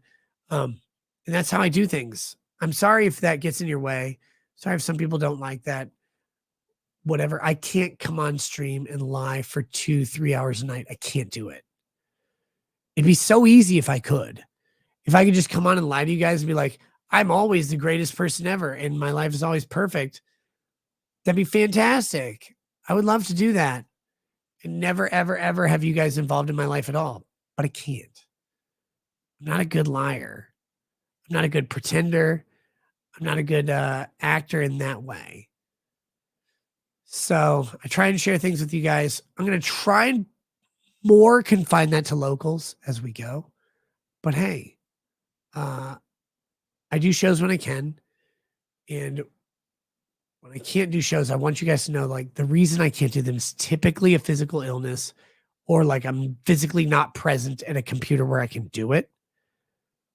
But secondarily, there are occasional days where it's bad. Like I'm in a bad place up here and I can't do one. I try and tell you that that's the case. And the reason I don't do those shows is because those shows would turn into like drinking shows. Those shows would turn into some way of me trying to cope through a negative emotion. And that is where you get into trouble. So trying not to do that. I've done it in the past. Don't like to do it in the future. But as always, guys, thanks for hanging out. Indiana the Dog says, thoughts on an office remodel to make it a true studio to mark a transition to the show. You want long-term, feel better, and spot on SCOTUS here. Okay, so I'm not remodeling this office, but if I get my way in the next several months, there will be a addition to the house that involves a new office with multiple specific broadcasting features put in it. It's something I've wanted to do for a long time, and it may actually happen sometime soon. Things are a little bit up in the air on that, but I want to do that. Along with that, I've talked about this a little bit before. One of the things we've wanted to do is create a recording studio for kids. Our kids are all very talented musicians, and we want to have a nice soundproof room for them to record music that they make on various instruments. And then next to that would be my office where I have a soundproof recording studio that has not just like a background like this, but multiple backgrounds and multiple angles with which to do different themes and different types of shows and different types of content. That's all hopefully coming in the next couple months. I'll tell you when it does, though. I think we may be in a position to do that soon. If we are, I'll tell you, but it'll still take a while for the people to build the things I need them to build. But yeah, that's actually in the cards. I don't want to be in this. I love this vault, but I don't want to be in the vault. I want to be in a proper studio. I want to have soundproofing. I want to be able to like yell and scream like an idiot. And then my goal of the new recording studio would be to either have 3 or 4 different stations based on the walls of the studio where I record different types of content. Like one stand-up content that maybe has a TV or something that can bring stuff up on the TV. One type of content that has like a green screen, I can add a green screen to it. And one that's more like this. And so that would involve a central like broadcast pillar with the cameras and the screens and all that shit. And then it'd be modular in the sense that you could move it around, like basically rotate it to the backdrop that you want for the content that you want. That's what I want to do. I don't know when I can do that. I have all the equipment. It's really just building the room that's appropriate for that. This room is my office this way, but if you look the other way, it's a library full of just books and other shit that isn't mine. That's not useful for me as an office. So that's what I want to do. If we can make it happen, you'll know very quickly because we'll be in a completely different setting. There'll be a whole new backdrop. There won't be a bunch of like my fun, like hobby stuff will be gone, and there'll be more focused background for it. But that's all. If I can do that, we'll do it. I want to, but one, I have to free up the cash for it and the time. And 2, I have to find a builder willing to do it. And then along with that, like I said, my kids will be having a studio, but there'll be a bunch of soundproofing and shit. That's all on the agenda. I don't know when I'll get around to it, but I hope it's really soon. So here we go. And then Dallas guy says, stop drinking the tea and go to bed. RobinsonFenceStain.com. Well, it's almost gone, so I'm going to stop drinking it. All right, guys. Thanks for hanging out. We are talking too much tonight. I meant to stop the show about 19 minutes ago when I was first saying, hey, we need to go ahead and end the show. YouTube, love you. Thank you for hanging out with me. Rumble, love you. Thank you for hanging out with me. Guys, we'll figure out where we're going to be permanently and more frequently. Locals, as always, you are my boys and girls. We'll see you guys soon. And look for some locals exclusive content coming very, very soon, as soon as possible. Maybe even tonight. I didn't think I was going to do any locals content tonight, but I might do so. Otherwise, maybe tomorrow. We'll see you guys soon. Hope you guys have a good night. Peace. Oh, shit. Richard O Team. He says, you look like you took your own advice and ended yourself. God damn, you fucking loser. Or good man, you fucking loser. Well, I wish, dude. No, I'm just tired and sick. Wow. Richard O Team. Hey, Richard O Team. Dick O Team. Look. I don't know what to tell you other than I hope you enjoy having Montegraph's penis so far into your tonsils. Which is really hard to do, I'd imagine. Because like looking at Montegraph, I have to just assume that it's embarrassing. But it's more embarrassing that you love him so. But hey, I'm not here to criticize your love. I'm not here to criticize your devotion. And I'm not here to criticize the calluses on your hands, lips, tonsils, or throat. If you want to grab, suck, swallow, Montegraph, you just do it, buddy. You go for that. You grab that goal and you shove it all the way to the back of your throat. If you even can, if it can get there, it's not up to me. It's not up to you. It's up to him. But if it can get there, you just put the thing all the way back. Love is love, my friend.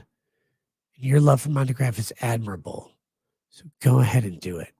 All right, guys. I'll see you tomorrow. Have a good night. Peace.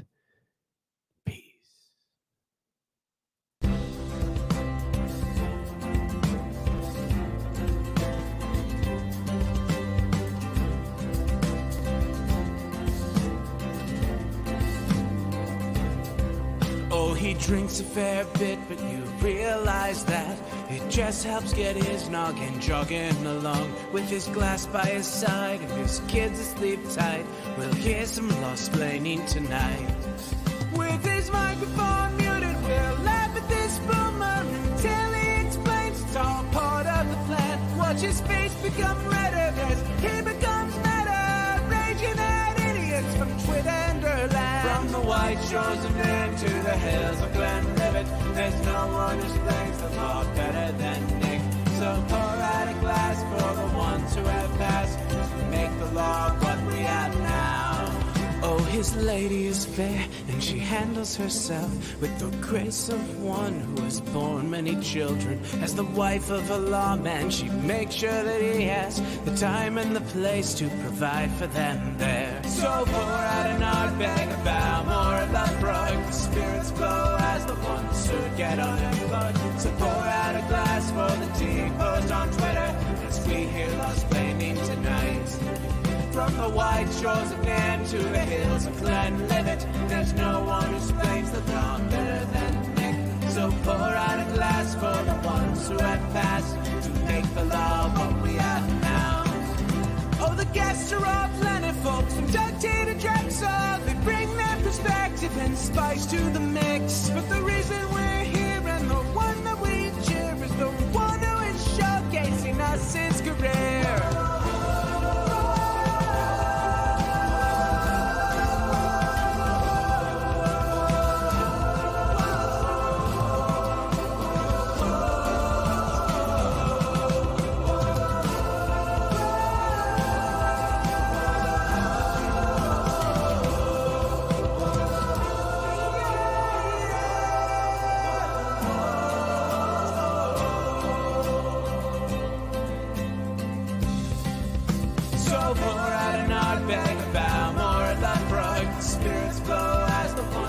Get unemployed. So pour out a glass for the tea post on Twitter as we hear lost-plaining tonight.